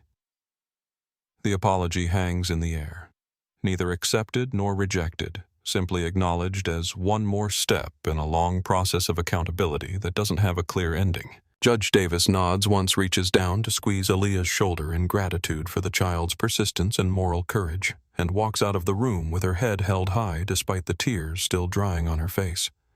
5 years have passed since that March morning when Brett Hammond's knee pressed into Judge Monique Davis's back, while blood pooled on stainless steel beneath her cheek. 5 years that have transformed the lives of everyone connected by that violence in ways both expected and surprising. And now, Hammond stands before a classroom of 40 new police recruits at the Charlotte Police Academy, telling them exactly what he did and exactly what it cost him, with the unvarnished truth that has become his only path toward redemption. The scar tissue of his past is visible in every carefully chosen word and the way his voice still catches slightly when describing the moment Judge Davis's glasses shattered against the screening table and how he forces himself to play the 7-camera footage, showing his assault without looking away, even though he's watched it hundreds of times now, and it never gets easier to see himself at his worst, captured in high definition from every angle. 5 years ago, I assaulted a federal judge at Charlotte Douglas International Airport because I saw a black woman in an expensive suit and decided in 3 seconds she didn't belong in the pre-check line. He begins the same way he begins every presentation, refusing to soften the truth or hide behind euphemisms that might make his audience more comfortable, because comfort is the enemy of the change he's trying to create in officers who are just beginning their careers and still believe they're immune to the biases that destroyed his. The recruits sit in uncomfortable silence as he plays the synchronized footage from 8 different angles, including his own body camera. Watching Judge Davis present credentials that Hammond dismisses without examination. Watching her comply with every instruction while he escalates to violence. Watching the blood begin to flow while a 9-year-old child cries in the background asking why he's hurting someone who didn't do anything bad. Several recruits flinch when the audio plays Hammond's voice saying, "You people always think you're above the law." And one young black recruit in the front row looks away entirely, because watching this reminds him of every interaction he's had with police throughout his life where officers saw his skin color first and his humanity second. When the footage ends, Hammond doesn't immediately continue speaking, lets the silence stretch while the recruits process what they've just witnessed, and then he asks the question that he needs them to answer for themselves. This is what happens when you let bias make your decisions, when you see a threat instead of a person, when you use your authority to enforce prejudice rather than law. I can't undo what I did. I served 9 years in federal prison, and I'm banned from law enforcement for life, and Judge Davis will carry my violence in her body for the rest of hers. But I can make sure you never become what I was by teaching you to recognize bias before it controls your actions, to question your assumptions before they hurt someone, to understand that the badge gives you power but not wisdom, and certainly not the right to decide who belongs where based on skin color. Hammond has been working for the Davis Justice Initiative for 2 years now since his release from prison, 3 years into a 5-year supervised release period, during which any violation of conditions could send him back to federal custody for the remaining term of his original sentence, and the organization's decision to hire him was controversial, both within their staff and among civil rights advocates who questioned whether someone who committed such egregious violations should be given a platform to speak about accountability. But Judge Davis argued successfully that Hammond's story, told honestly with all its ugliness exposed, carries weight that purely academic anti-bias training never achieves. That hearing from someone who destroyed his own life and harmed others through unchecked prejudice creates a kind of impact that statistics and case studies and policy discussions simply can't match. The recruits he trains will remember the footage of Judge Davis bleeding, will remember Hammond's voice breaking as he describes the moment he realized that the little girl's question, "Do you want to change?" required an answer that he wasn't sure he could give. Will carry his story as a cautionary tale about what happens when you wear a badge, but forget your humanity. Judge Monique Davis sits in her Fourth Circuit chambers reviewing the latest statistics from the Davis Justice Initiative, now operating in all 50 states with a 94% success rate in discrimination cases and a staff of 47 attorneys who have recovered over $180 million in settlements and judgments against departments and corporations and institutions that violated civil rights. And she allows herself a moment of satisfaction knowing that the money from her own settlement has multiplied into resources that have helped hundreds of people fight back against injustice they couldn't have challenged on their own. The physical scars have faded, but remain visible, the thin silver line beneath her left eye still drawing occasional questions from people who don't know her story, and her shoulder still aches on cold mornings or after long days of writing opinions. These permanent reminders that credentials don't protect black women from violence. When the person holding power values their authority more than her dignity. But she's transformed that violence into action, using her platform to advocate for police reform that goes beyond superficial gestures to fundamental restructuring of how departments handle complaints and supervise officers, and create cultures of accountability rather than cultures of protection. Charlotte Douglas International Airport's rebuilt police force has gone 5 years without a single sustained civil rights complaint under the new leadership and civilian oversight that emerged from the consent decree requiring comprehensive reforms, and every officer now wears body cameras that can't be turned off, and every stop is reviewed by an independent board, and mandatory bias training happens quarterly, using Hammond's testimony as the foundation for discussions about what never to become. Aaliyah Wright stands beside Judge Davis at a scholarship ceremony where she's receiving a full academic scholarship to study criminal justice at Howard University. This 16-year-old girl who witnessed violence at age 9 and responded by asking the one question that mattered most.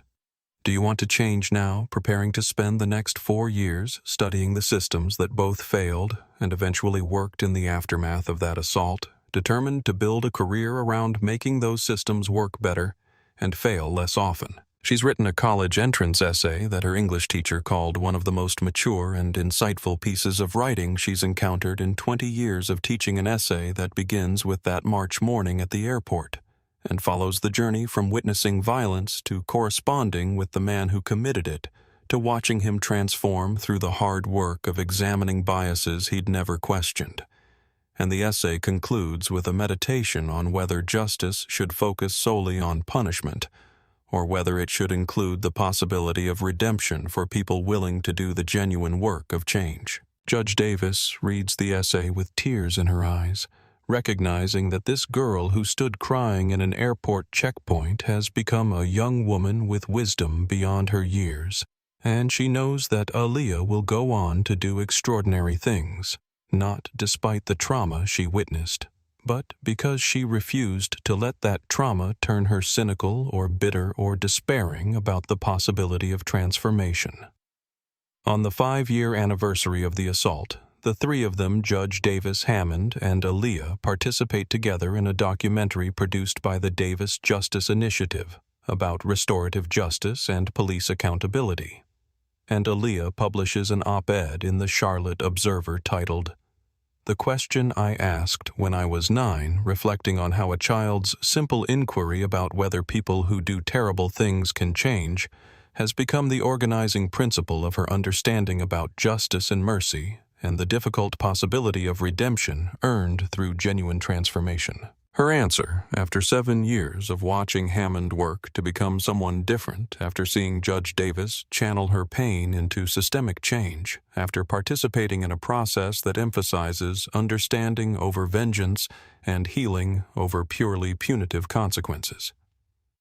Yes, people can change, but only if we demand they do the work, not just say the words, and only if we create systems that hold them accountable while still leaving room for the possibility that they can become better than the worst thing they've ever done. Hammond's story is now taught in criminal justice programs across the country as a case study in both the catastrophic consequences of institutional racism and the uncertain possibility of redemption through restorative justice, and the 7 security cameras that captured his assault have forced a reckoning not just for one officer, but for entire departments that protected misconduct while ignoring the voices of people who tried to sound alarms about patterns of abuse that were obvious to anyone willing to see them. And in the end, what changed everything wasn't just the cameras or the verdict or the 9 years Hammond spent in federal prison learning to see himself clearly.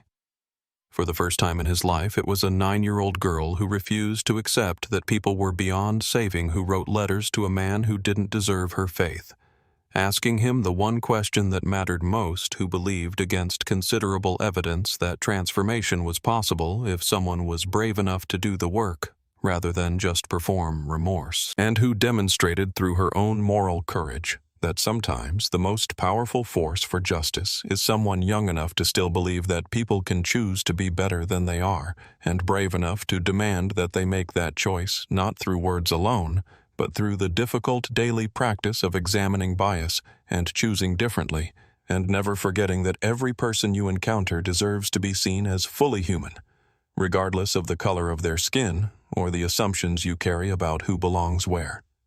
If this story moved you, please subscribe to our channel and share your thoughts in the comments about how conversations across difference have changed your own perspective. And let us know where you're watching from, because building bridges of understanding happens one dialogue at a time when people choose courage over comfort and transformation over the easy path of maintaining the status quo that protects power at the expense of dignity.